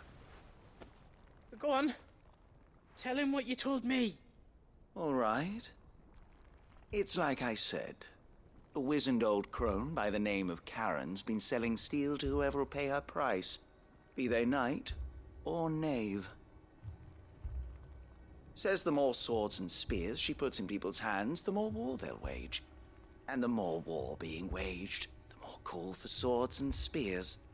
And who will they all turn to keep them in steel? Why, the good Reaper herself. And you've seen this Reaper at work?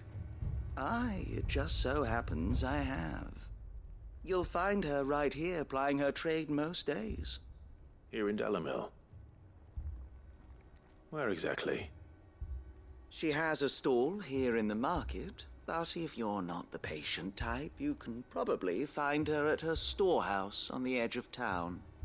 But it'd be a bolder man than me that braved that particular nest of vipers. Feeling bold, traveler? I hope so, for your sake. Now, if that's all, I have places to be. Sorry to have kept you.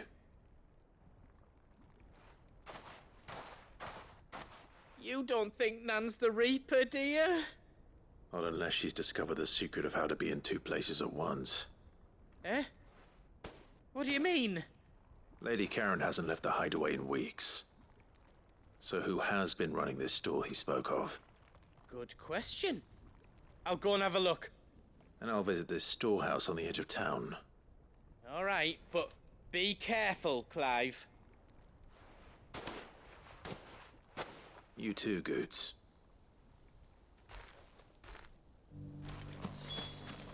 Time to brave the Viper's Nest.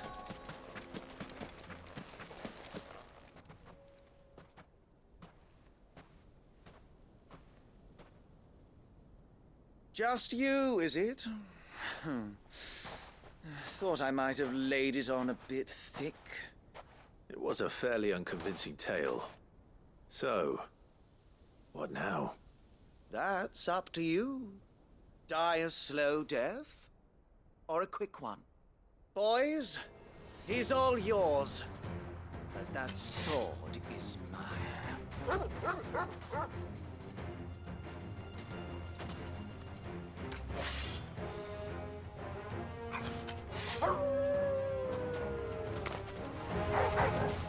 Leave now, and we could pretend this didn't happen.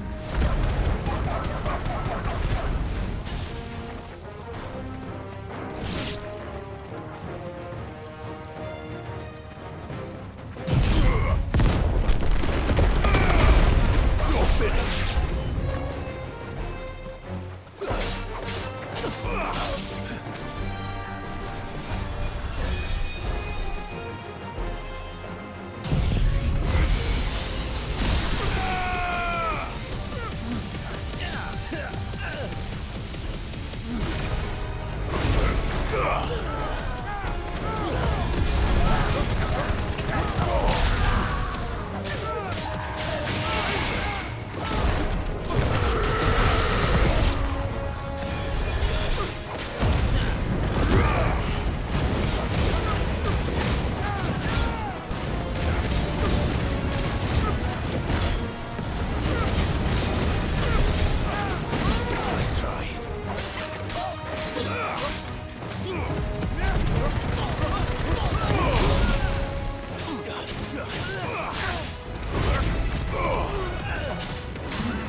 done it now. Go on. Tell me what I've done. When the Borgwin finds out you've killed his men, he'll have your head. He only wanted that bull of a manservant, the dim one always clinging to Karen's skirts. You weren't even supposed to be here. Who the hell are you anyway? What were you going to do to him? The Borgwin wanted him to get to Karen. I was only supposed to point the lamp in the right direction once he arrived in Dalamil. But then you turned up. Well, go on then. If you're going to end me, end me. You're not worth the effort. Now be gone, before I change my mind. Fucking coward! I need to find Goods. Right now.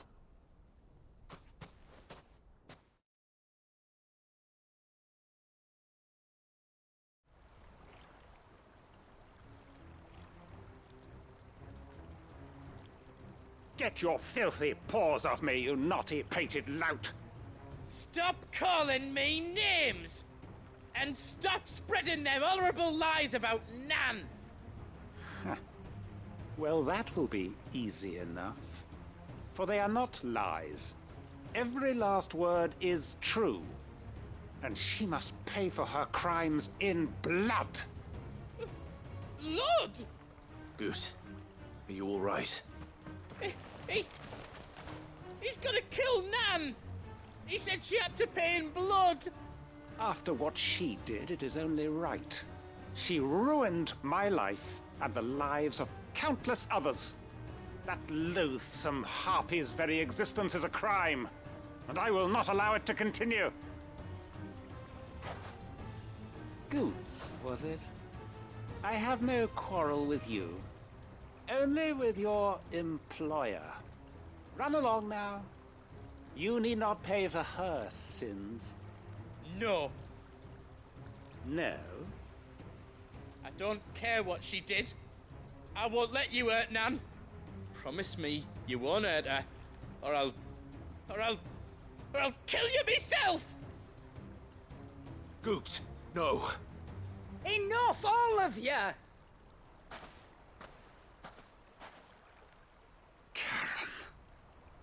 But how did you? You're a sight less clever than you think you are, the pair of you. Did you think I wouldn't notice the two of you slinking off together? Well, the whole thing got me thinking, who in Dalamil might bear me a grudge? And a certain snivelling shit I ran afoul of in my fairy years came to mind. Though it was just Bogan back then, wasn't it? I thought the years might have taught you some sense, but I see you're the same pants-pissing craven you've always been. What was it we called you? Wet legs? You bitch! Everything that happened, it was all your fault! And now you'll finally pay for what you did to me!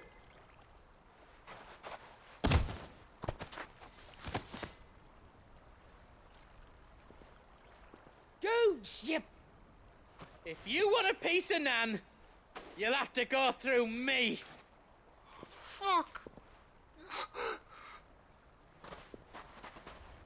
You great galoot. Out of the way, I can handle this myself. So, wet legs, you remember what you told me when we last met? An eye for an eye. Wise words, Sam. Wise words.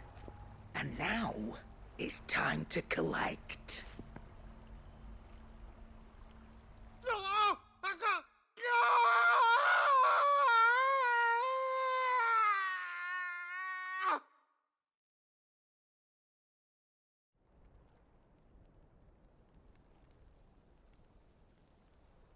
Sorry to keep you waiting.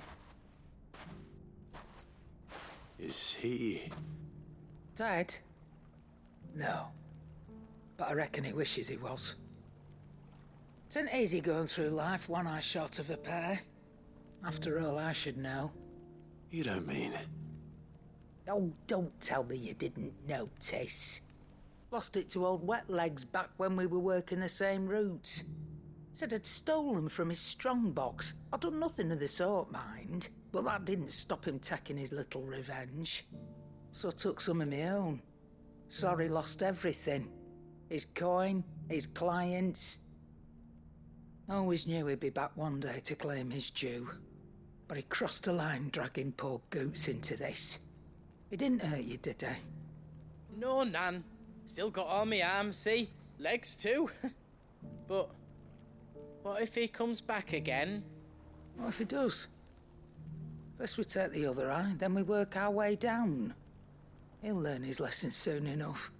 But something tells me the Wet Legs has learned it already. Right.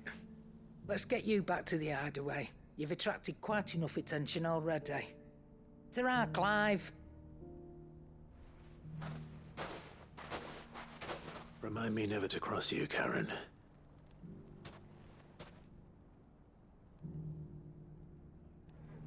He said I should be able to find what I'm looking for somewhere nearby. Bright blue dragons and bright yellow flowers. Should be easy enough to spot.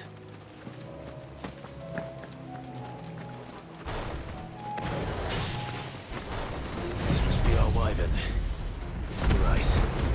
Let's get this over with.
That's the wyvern's liver. Now I just need to find the herbs.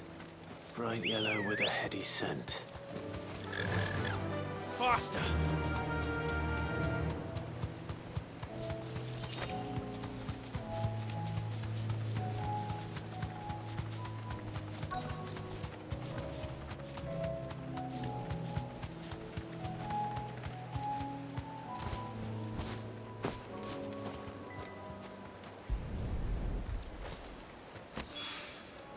I think that's everything Molly needs to resurrect her recipe. Better head back.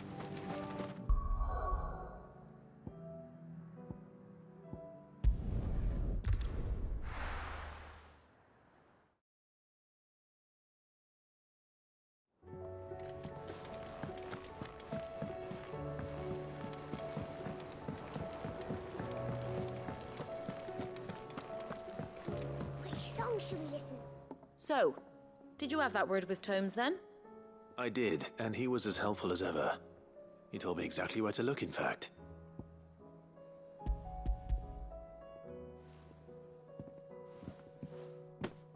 And what precisely will I be cooking up?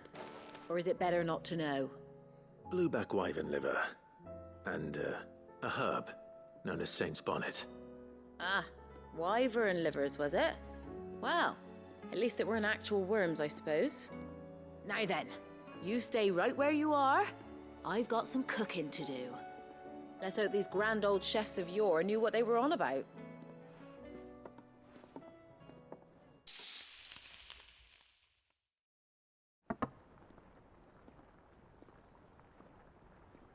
And here we have it.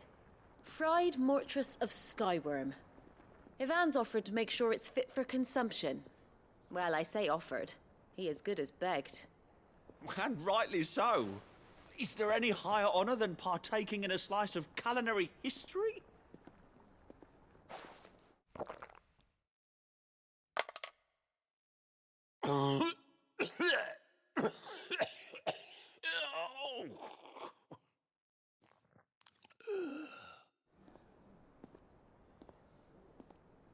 So, not fit for consumption then? What witchery is this? The crackle of the crust gives way to an almost violent richness. Yet, it is the piquant kiss of the saint's bonnet that tames this savage dish. It is a tour de force. A force of nature, even. A maelstrom of flavour and sensation. A graceful beast emerging from centuries of slumber. I think he likes it. Well, I can't quite tell with all that nonsense he's talking. But I reckon you might be right. It was decent then, I take it. Decent? It's remarkable. And I defy any man to say a word to the contrary.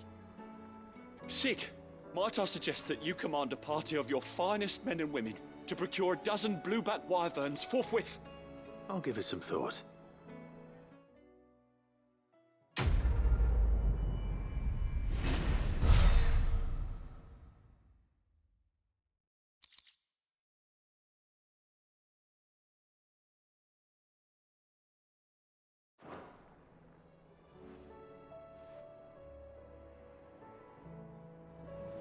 All of them.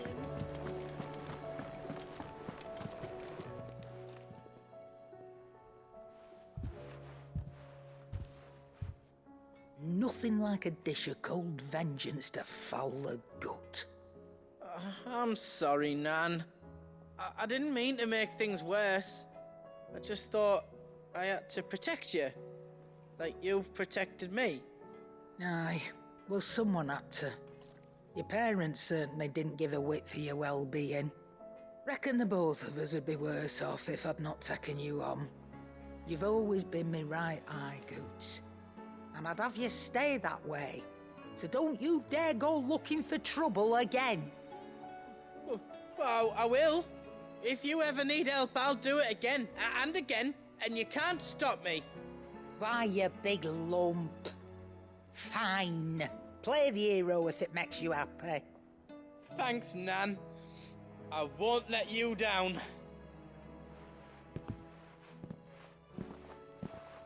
There's nothing he wouldn't do for you. That's as maybe. But if he's ever to make his own way in life, he'll need to start looking out for himself as well. Till then, he'll need people to watch his back, just like you did in Dalamil. Don't think I didn't appreciate that. Of course. His family. Stop it. You make me one good eye, mister. I don't go thinking that'll do you any favours. A potion today'll cost you the same as it did yesterday.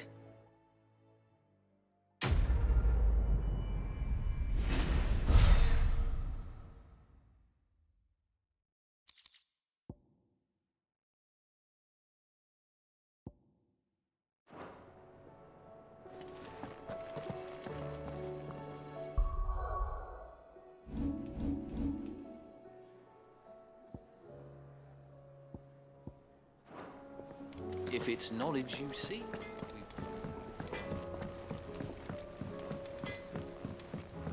He's a surly soaker.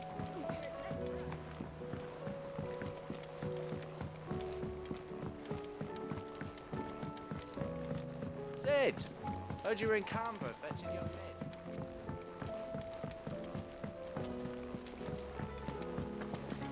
What do you reckon we should do? I say we should just tell him. Do you think Mid's ship will ever sail?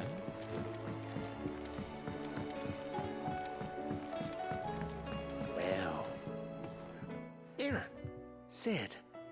Reckon you might be just the man to help me out of a bit of bother, if you've a mind to. Let's hear it. Well, it's about this alembic the chief's got me making. Lovely bit of kit it is. bung in a solution you want splitting, and it will separate it out, just like that. Problem is, it won't always get rid of all the impurities. And with some of the stuff we need it for, that ain't good enough. Which is why I've been looking for something to filter the liquid we'll be cooking off. And that's where I was hoping you could help me out. I imagine Ty could get some use out of this alembic too. Distilling medicines and the like. All right. Why not? Proper job! So what exactly do you need for this filter? Nothing but bomb ash'll do, says the chief. Gave me a sample she'd obtained from the university stores. Couldn't believe my eyes. You pour the blackest blight water through it, and it comes out clear as a mountain stream. So, I did a bit of reading about where I might be able to get hold of some. And do you know what I found out? It's only the blimmin' bones of a bomb king. They leave them behind when they die, see? I take it that's where I come in. If you wouldn't mind. I saw a billet on the hunt board for one just the other day. Would have gone myself, but, well, fighting dirty great balls of flame isn't exactly my forte. You, on the other hand... All right. I'll see what I can do. Thank you kindly. And good hunting, eh?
is over. Now to collect the ash. This looks like the stuff. Let's see if there's any more.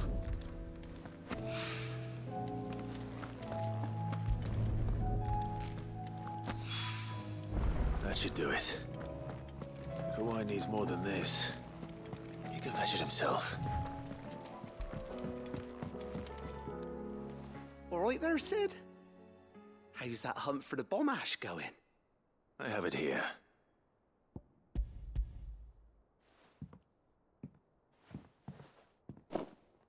That's the stuff. And plenty of it, too. Enough to keep the Olympic bubbling away for a good old while. You're a gent, Sid.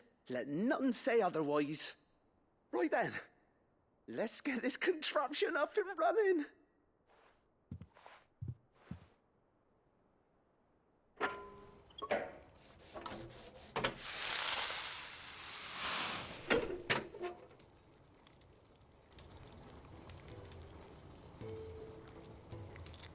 There we have it. The Telemon Alembic.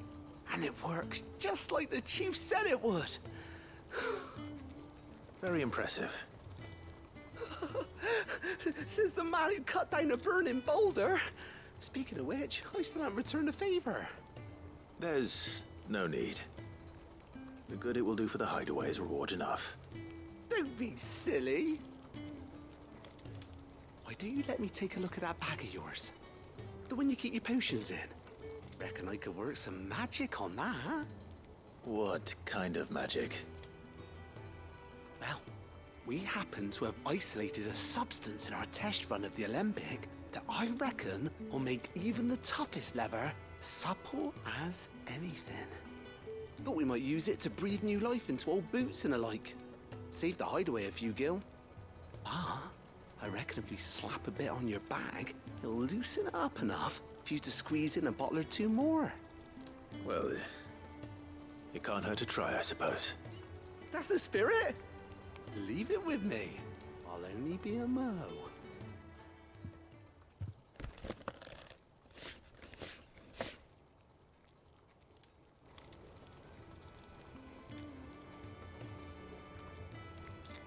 Well, what do you reckon?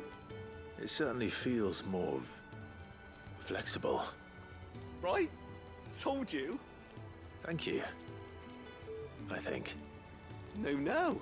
Thank you for supporting Mid and the rest of us in our endeavors. Without you, we'd never have been able to discover wonders like that stuff I rubbed on your bag. And I'm telling you, there's plenty more where that came from.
Get him!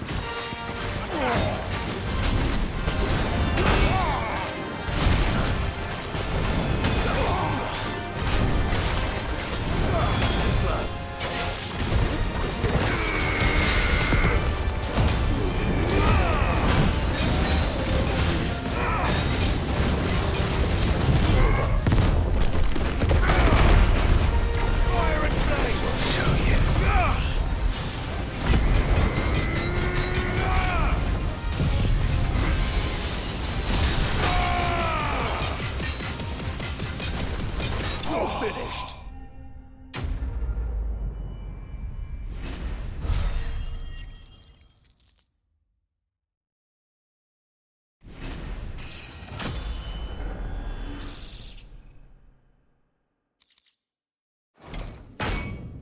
Your work here is done.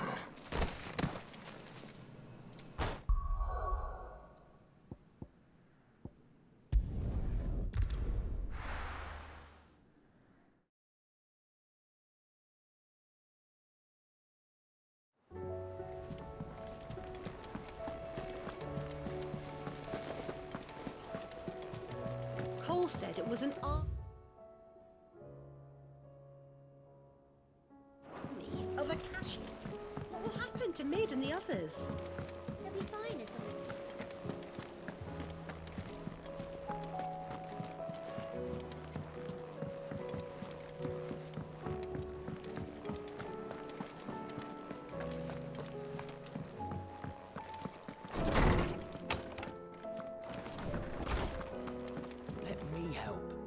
Sid, perhaps you can help me solve a mystery. I can certainly try. Who's gone missing this time? It's not who, but what. Mid's scales, the ones she made for her workshop. I borrowed them to teach the little ones about weight, and shortly after the lesson, well, they vanished. My first thought was that they'd taken them off somewhere to play, but when I asked, they swore they had nothing to do with their having disappeared. Which almost certainly means they had everything to do with it. Perhaps a visit from Sid will jog their memories. I think it just might. Thank you. I don't like to imagine that my pupils would lie to me. But if they have, I'll have no choice but to discipline them accordingly. They were in the atrium when I last saw them, as always.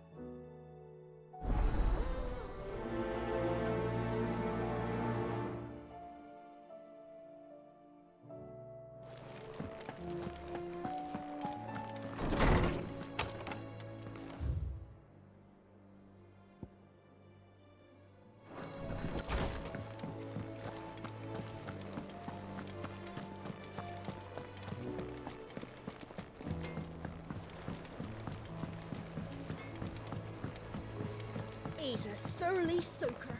Who cares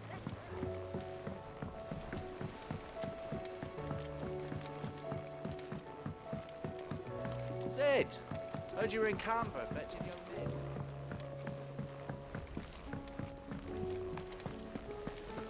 What do you reckon we should do?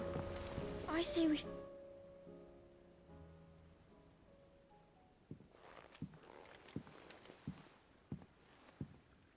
Sid! Hard at your studies, I see. And what is that? It's not a set of scales, is it? No. Of course it isn't. Well, not anymore, it's not. Oh! And just how long hasn't it been one? We're sorry. But we didn't break them. We dismembered them. Just like Miss Mididol showed us. Miss Mididol? And why would she have you dismembering her creations? Because that's the only way to become a ninja-neer.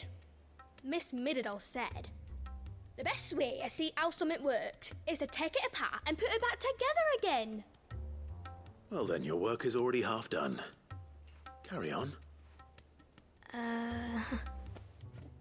About that. The taking apart was easy enough, but it's the putting back we can't work out. Speak for yourself. The heavy thing goes at the bottom. Then...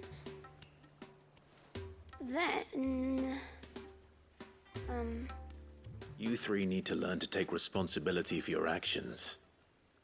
So let's have a look at these parts with fresh eyes, shall we?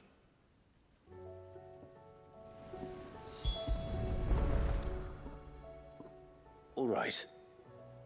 Everything here was once part of Miss Midadol's scales. Every piece has its own role to play, and each is just as important as the others. If even one of them is missing, the scales won't work. So let's think about what those roles might be. You already know one of the pieces, the body. Its role is to support everything else. But what of the others?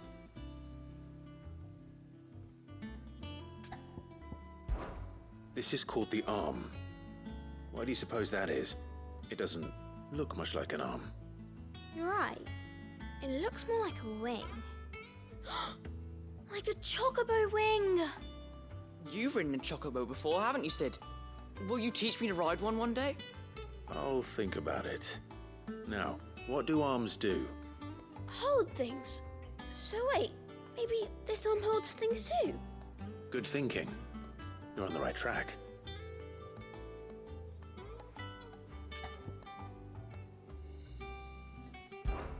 These round parts are called the pans. You all know what a pan is, don't you? I do.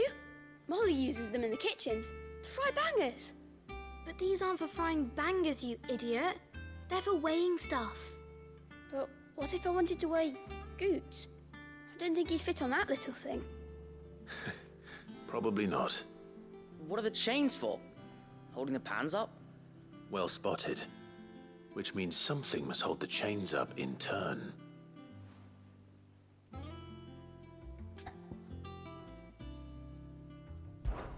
This tiny piece is what's called a cogwheel, or gear. Have you ever seen one before? I have. Miss Midadol's dungeon is full of them. Most are on the floor. She puts them in all her inventions. They spin round and round and round and round and... That's right. They're very useful when you want to make things move. Do you remember if there was anything on the scales that moved?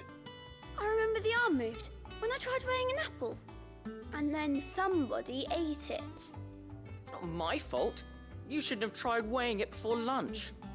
We know what part's supposed to move and how it's supposed to move. So, let's put the pieces together first, see what doesn't move, and then stick the cogwheel to that. Not a bad idea. You see? It's not so difficult. So, now that we've taken stock of the parts and learned what they do, what do you think? I think we've got it. Then here's what we'll do. You tell me what goes where, and I'll put the scales together. Well, obviously you need to start with the body. All the other pieces fit onto it, don't they?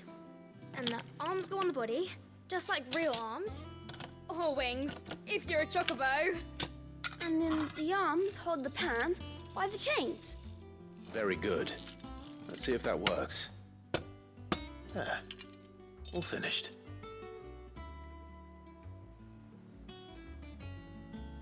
Yes! We did it! Well, with Sid's help. Oh, I just put the pieces together. It was you three engineers who showed me how. That's right. We're Miss Midadol's hairs. Her hairs? Yeah, hairs for the future. She's showing us her secrets now, so we can help out the hideaway when we're older. What do you think, Sid? Are we almost ready? With a little more help from Miss Midadol and Miss Shirley, I'd say it won't be long at all. You hear that? It won't be long. Until then, though, do try to be honest with Miss Shirley.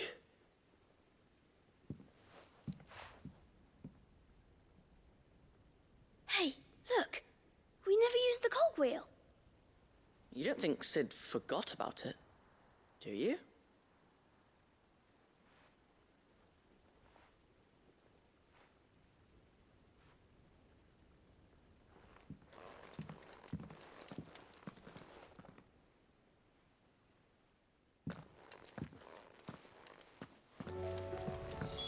If Amber and the Lazarus had gone.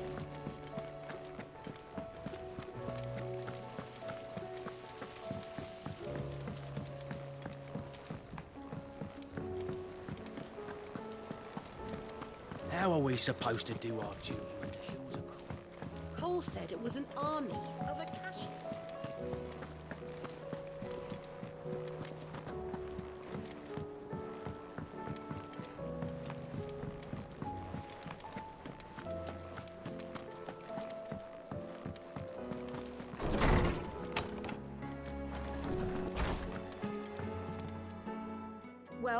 Did you solve the mystery?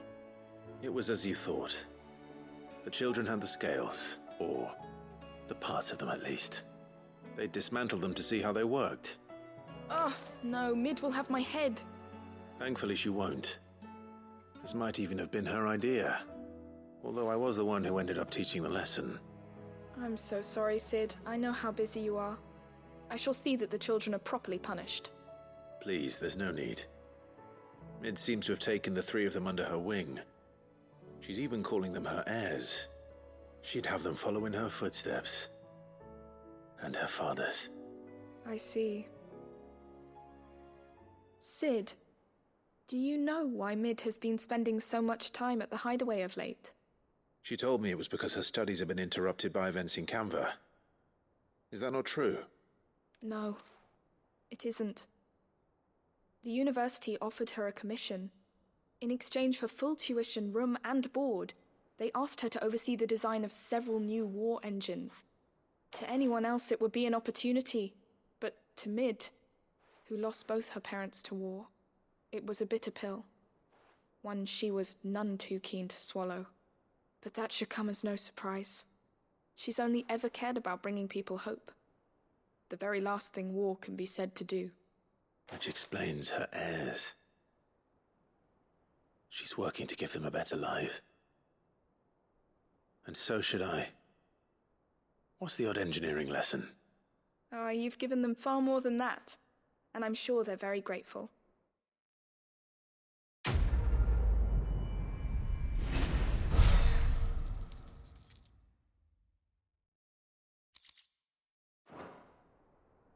Let me help.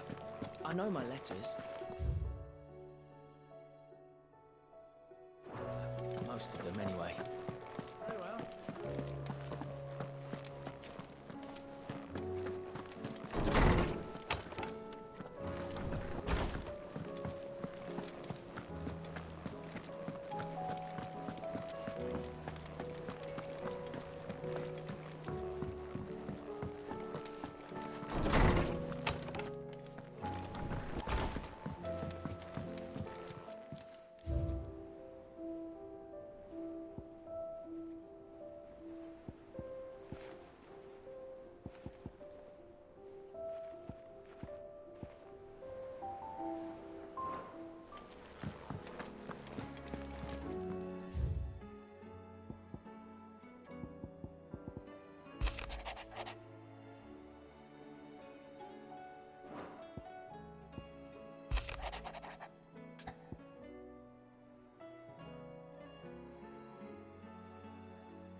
Hopefully it's nothing. But I should speak to Blackthorn just in case.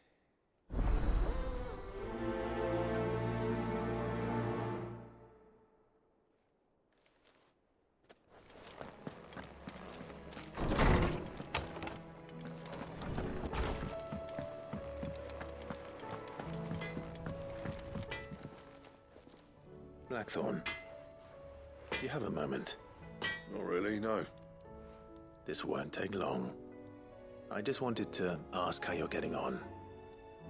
August was worried about you, that you might still be doubting your craft, even after learning the trick of that cuirass. Is there something else weighing on your mind? Perhaps sharing your thoughts might help. That bastard's like a dog with a bone. Still, you've got a keen eye, I'll give him that. He's just, well, Karen showed me something.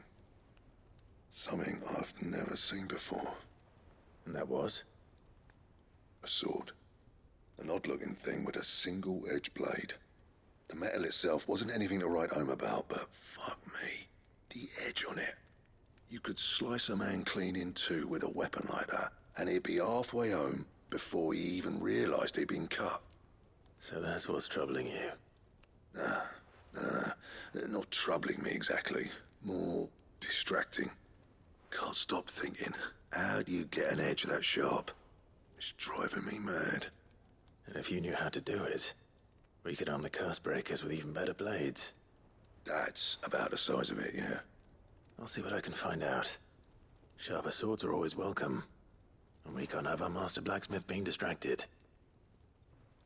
You're a soft touch, you know that. But I can't say I'm not grateful for it. Good luck, eh? Thank you. Let's see what Karen knows about this sword.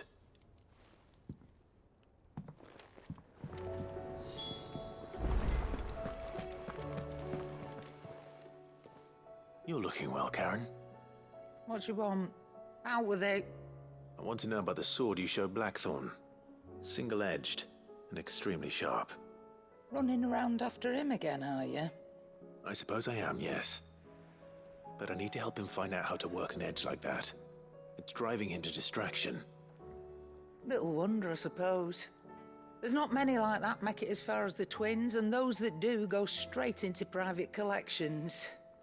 Which made it nice and easy finding a buyer. Can you tell me who bought it? Where is it now? You think I tell people who my clients are? Suppose you're not likely to go nicking him off me, are you now? Fine. If you stop mooning at me like that. Lord Ignac's the man you want. Dalmekian bloke. Collects weapons and the like. And he's got more money than sense, which is why he's one of my favourite clients. Reckon he'll still be at the inn in Dalamil, where I left him. Thank you, Karen. Oh, and he's a touch eccentric, if you take my meaning. I appreciate the warning.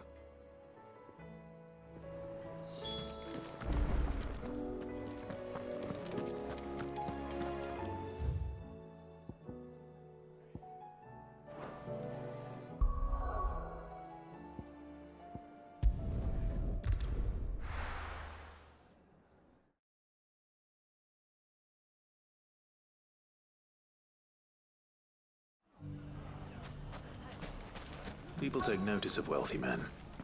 Shouldn't be too hard to track down Karen's collector.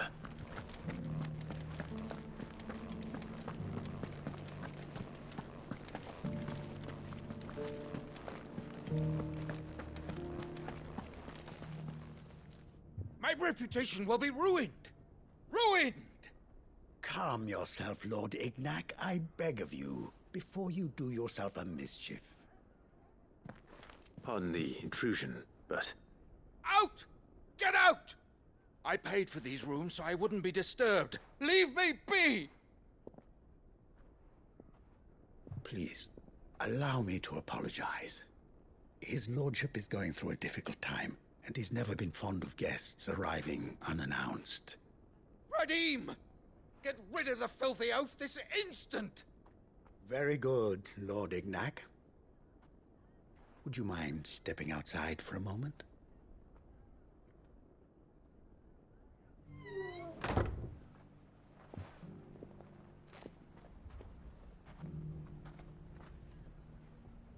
I'm sorry if I've caused you any trouble.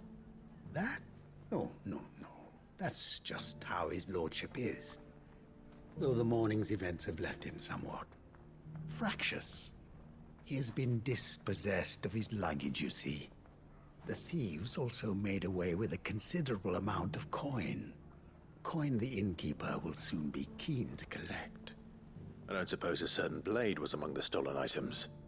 A single-edged sword. It was purchased from a merchant friend of mine. Ah, you know Lady Karen. Yes, I'm afraid it was. Then I'll retrieve Lord Ignac's luggage. But I have one condition. You have but to state it. You are welcome to anything that is within my power to grant. I want an audience with Lord Ignac. A few minutes should be enough. Then I'll be on my way. A condition I would be a fool to refuse. Of course, you shall have your audience. I don't suppose you saw where the thieves went? I did not, no. Though some discreet inquiries made on his lordship's behalf mean that I know where you might find them. The bandit's bed. Every ill-gotten coin in Dalamil is said to pass through that disreputable corner of the Valcroy. And that's where I'm heading. I shall speak to Lord Ignac in your absence, and arrange for an audience upon your triumphant return. That will be very kind of you. Farewell, and best of luck.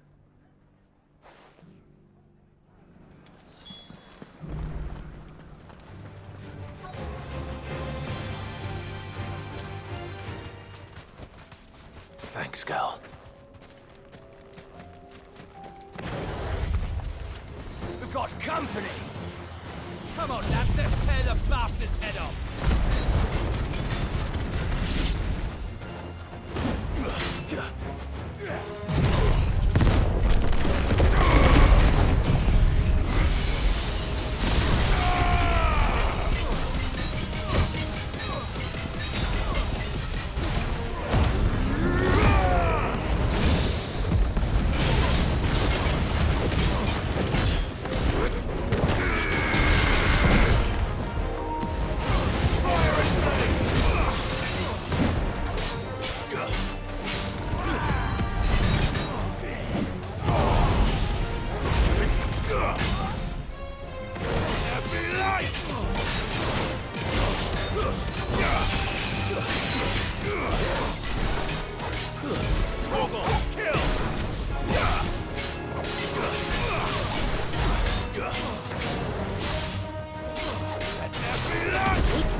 This must be Ignac's luggage.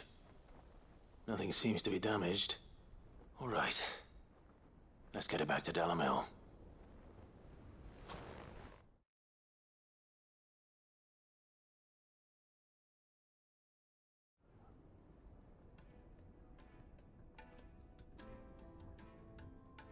I hear I have you to thank for the return of my effects. What shall I call you, my good man? Wyvern. Glad to make your acquaintance. A formidable name indeed. Well, Wyvern, I appear to be in your debt. Redeem here tells me you wished for an audience. Is that all? A few moments of your time should suffice, yes. You're a peculiar fellow, Wyvern. All right, speak. Master Wyvern was wondering if you could tell him about a certain single-edged sword you recently acquired. Oh, a true work of art, that one. Karen drove me hard on the price, but I would have sold her Radim here to get my hands on that sword. It was made in the Outer Isles, far beyond the Twins, and is used exclusively by the practitioners of a unique school of swordsmanship. They believe no combat should ever exceed a single strike, and hone their blades to such perfection that none ever does. Each sword is made for that one perfect stroke, and for that stroke only. They crack upon a second blow. There's a brutal sort of beauty to it, really. But how do they hone such an edge? Fine question. Why, they use a whetstone, of course. Whetstones, rather. A whole array of them, ranging from the coarse to the fine. 10,000 licks with the sharpening stone, then 10,000 more. But it is the final stone which lends the blade its legendary sharpness. A mineral quite foreign to this great realm of ours. And that is the key. The secret ingredient. Wyvern, it occurs to me that my little lecture is hardly equal to services rendered. Take this, together with my regards. The very stone of which I spoke, far rarer among collectors than even the blade itself, and a far more fitting payment. Thank you. Pardon the intrusion, my lordship. However, it is long past time we prepared ourselves to depart. So it is. I am locked in bitter competition with a rival collector of curiosities. I am one step ahead of the unscrupulous scoundrel, but he is hard at my heels. And there are many other collectors out there. Too many to count, but only one do I consider my nemesis. Lord Byron Rosfield, and is a perennial thorn in my side. I can imagine. Farewell, Wyvern. May our paths cross again. Radim, we mustn't dawdle.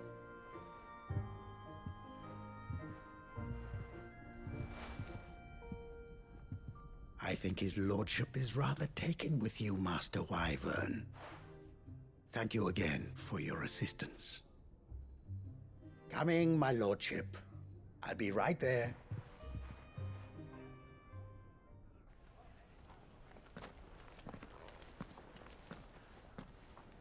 Trust Uncle Byron to find such an interesting rival.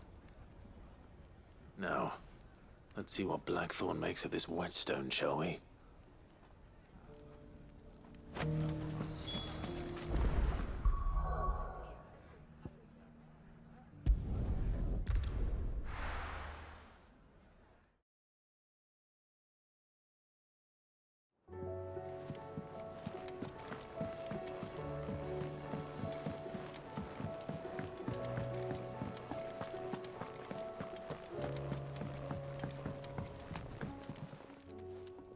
Sorry for the wait, but hopefully you'll agree it was worth it.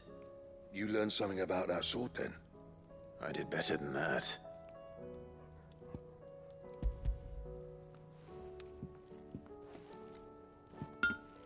A whetstone?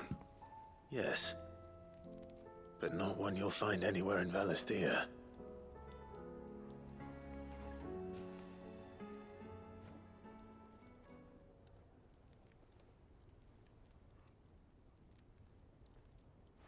No wonder I couldn't get the same finish on the grinding wheel. One hit and all done, eh? Might not be so bad if all you ever fought were duels. Good luck on the battlefield. Your second opponent would be your last, no matter how good you were.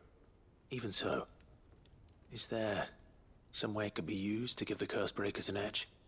I think so, yeah. With this whetstone and the right kind of steel, I could probably even make a twin of the blade that rattled me. But there'd be no replacing this little rock once I worn it down to a sliver. I reckon we get a dozen swords from it, if that. Swords that the Cursebreakers wouldn't know how to wield properly, and that would see them through a single fire piece. Nah, no point trying to copy that thing. Be about as much use as a wax anvil. But finishing our blades with a whetstone this fine, now that's something to consider. And what's finer than fallen masonry, eh? Or more hard-wearing, for that matter. Just imagine it. Good Valisthean steel with an edge as sharp as any found in the Outer Isles. I won't make a copy, nah. I'll make something much better. I'm sure the Cursebreakers will be delighted. Just don't push yourself too hard. Don't you worry about me, sunshine. I've been working day and night since I was half your age, and I'll still be here when you're long gone. Hey, thanks, Clive. I mean it. I owe you one, August too. It's good to know someone's looking out for me. You'll be happy to hear you said that. And I'll see that my debt to you's paid. First new blade I make's got your name on it. You come and find me when you've got the materials. All right. I will.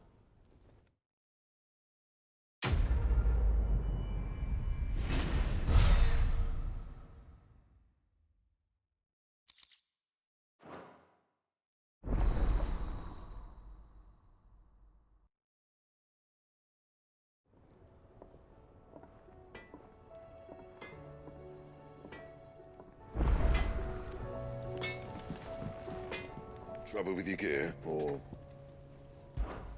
What's that for you, dear?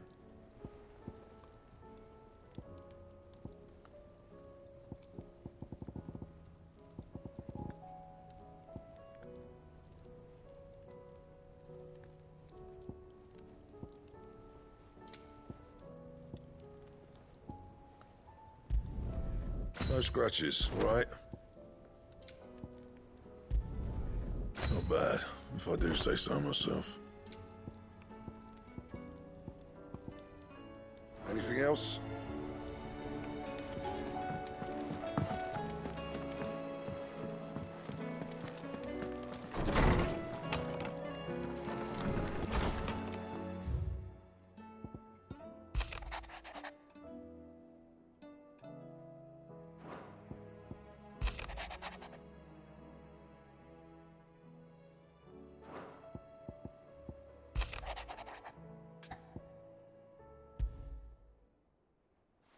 Rutherford. Wasn't that the name of my uncle's manservant? Why would he be at Martha's Rest?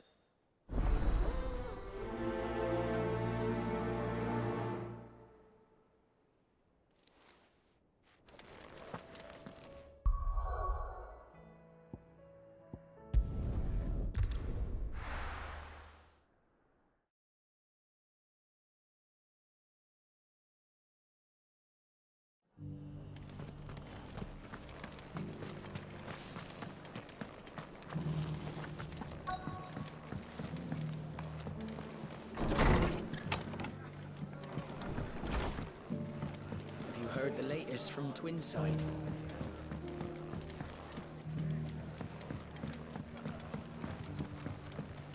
My Lord Marquis, it is you. Then you received my letter. I am Sebastian Rutherford, Chief Steward of your Lord Uncle's estate. Of course. We met once before. Yes, my lord. Thank you for coming. And what was so sensitive that you couldn't put it in writing? 1,000 apologies, my lord. I did not mean to offend. I merely... It's all right. Continue. I am here at Martha's Rest, at the behest of your Lord Uncle, tasked with learning what I am able of the realm's current state of affairs. And what I have learned is grim. The fall of the Mother Crystals has left Storm in a state of utter disarray. The subsequent darkening of the heavens has only made things worse. Akashic attacks, once unthinkable, are now commonplace. The gears of governance have ground to a halt, and without a steady hand on the tiller, the realm threatens to drift into utter chaos. Your Lord Uncle, however, believes there is a way to avoid this fate, and is determined to see it set in motion. That sounds like quite the undertaking. It is. Hence my having enlisted the aid of several colleagues serving the 7 high houses. Alas... Alas? I have lost contact with 2 of those colleagues already. They are both able-bodied and trained in the sword, yet in these dark times, even that may not prove sufficient to keep a man safe on the road. So you want me to find them? I'll need to know where they went. One I sent to investigate the Republic, the other the old Imperial capital of Oriflamme. That doesn't exactly narrow it down. I suppose I'll start in Dalamil and work my way east. Thank you, my lord. I shall pray for your success and safety.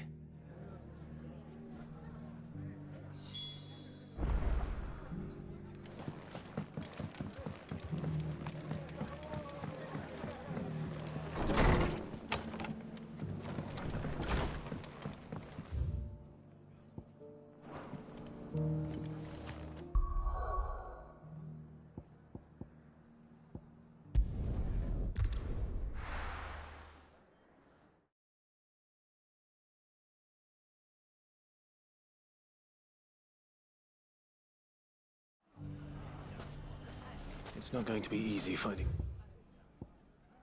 one man in an entire republic. Let's hope someone here's seen something. Someone's got himself in trouble.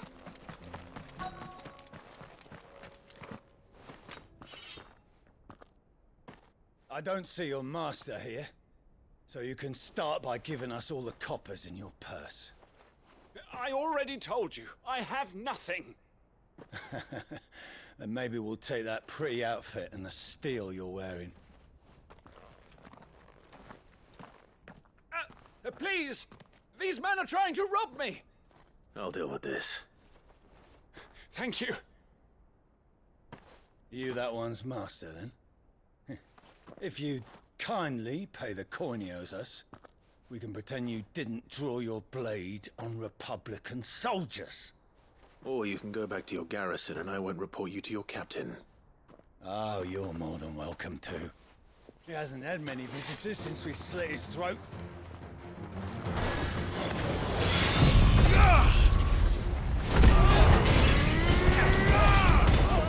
Titan!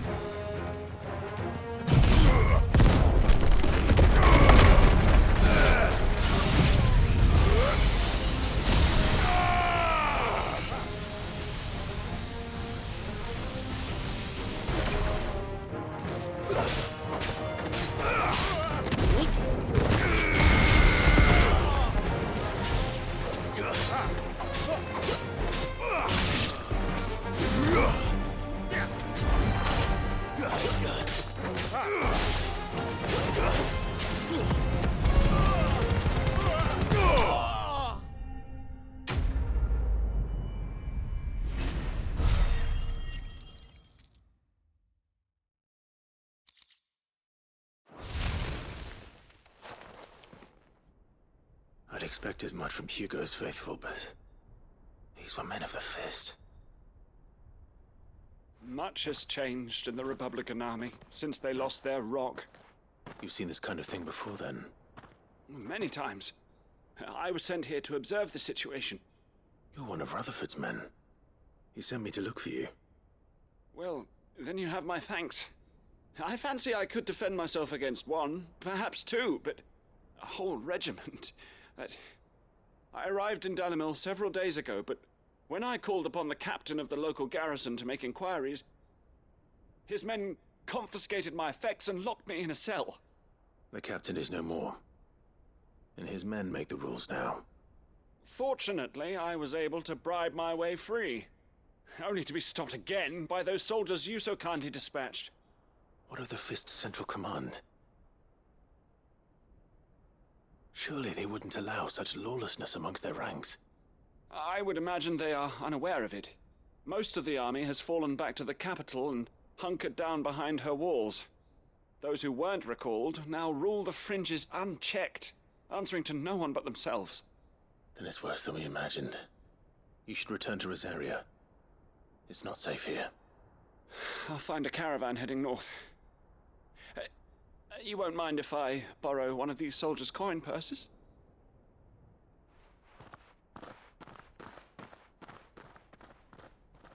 Not at all. Now, to find this second associate of Rutherford's. If he was bound for Oriflamme, I'll start at Northreach and see if I can pick up his trail.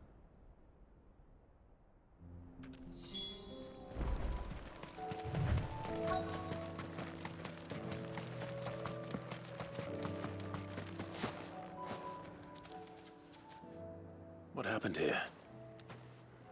If you're with the others, they've already relieved me of my belongings.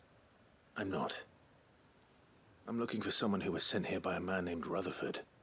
And then you found him. I am Alistair Rockford, attendant to the Lady Ariane of House Wellesley. Of the 7 high houses of Rosaria. It's been a long time since last I saw my great-aunt. Is she well? My Lord Marquis? Yes. Yes, she is. The Lady Dowager has granted me leave to assist your Uncle Stuart. I was on my way back from the old capital when I saw some villagers being robbed on the road here. Bandits? They looked more like field hands, but it didn't matter in the end. I did what I could to help the victims, but all it earned me was a pommel to the temple. Which way did they go? South, toward the gate. All right. I'll take care of them. Founder knows I've met enough of their kind. You head back to Northreach, visit the Vale, tell them I sent you. Thank you. I shall. Founder be your shield.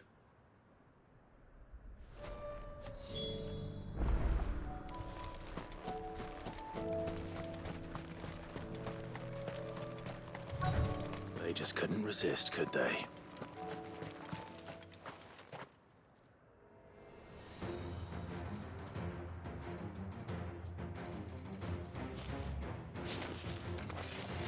This one's ours, pretty boy.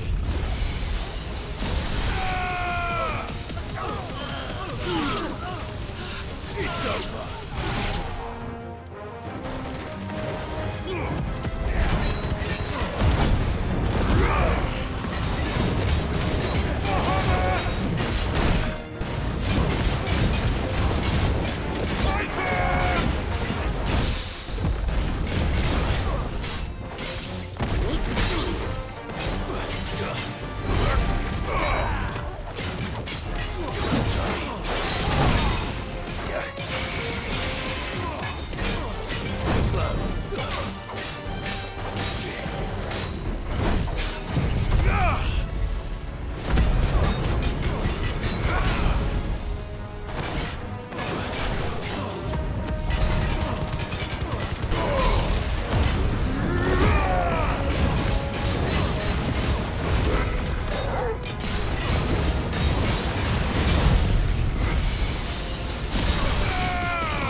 Make for the town while you can.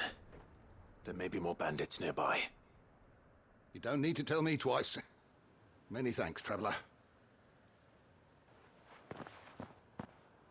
This looks to be all of them. I thought I told you to make for the Vale. And stand by as ill might befall the heir to the ducal throne. It's just Clive, and I'm fine. Which is more than can be said for you. I will survive. Strange that the garrison wouldn't intervene in such a brazen attack so close to their gates. The garrison have their hands full inside the city. Some days they don't even send out patrols.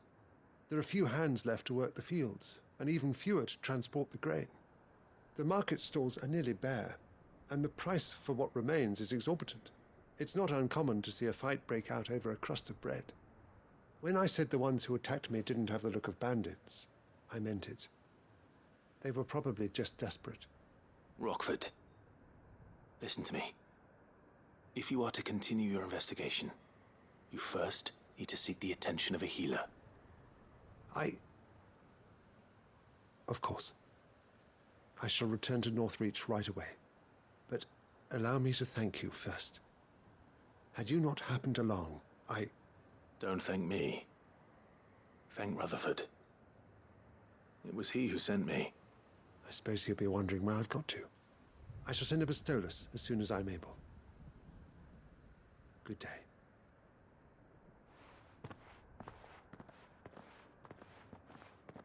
My uncle certainly has his work cut out for him. If it isn't already too late. I should go and tell Rutherford that his colleagues are still in one piece.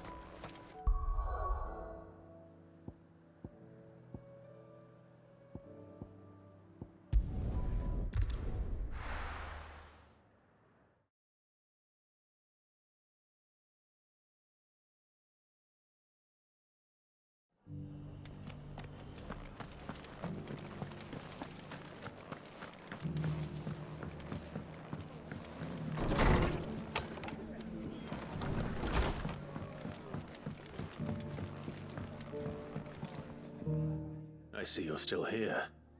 The Rest's location affords a constant flow of traders, and with it, a constant flow of information.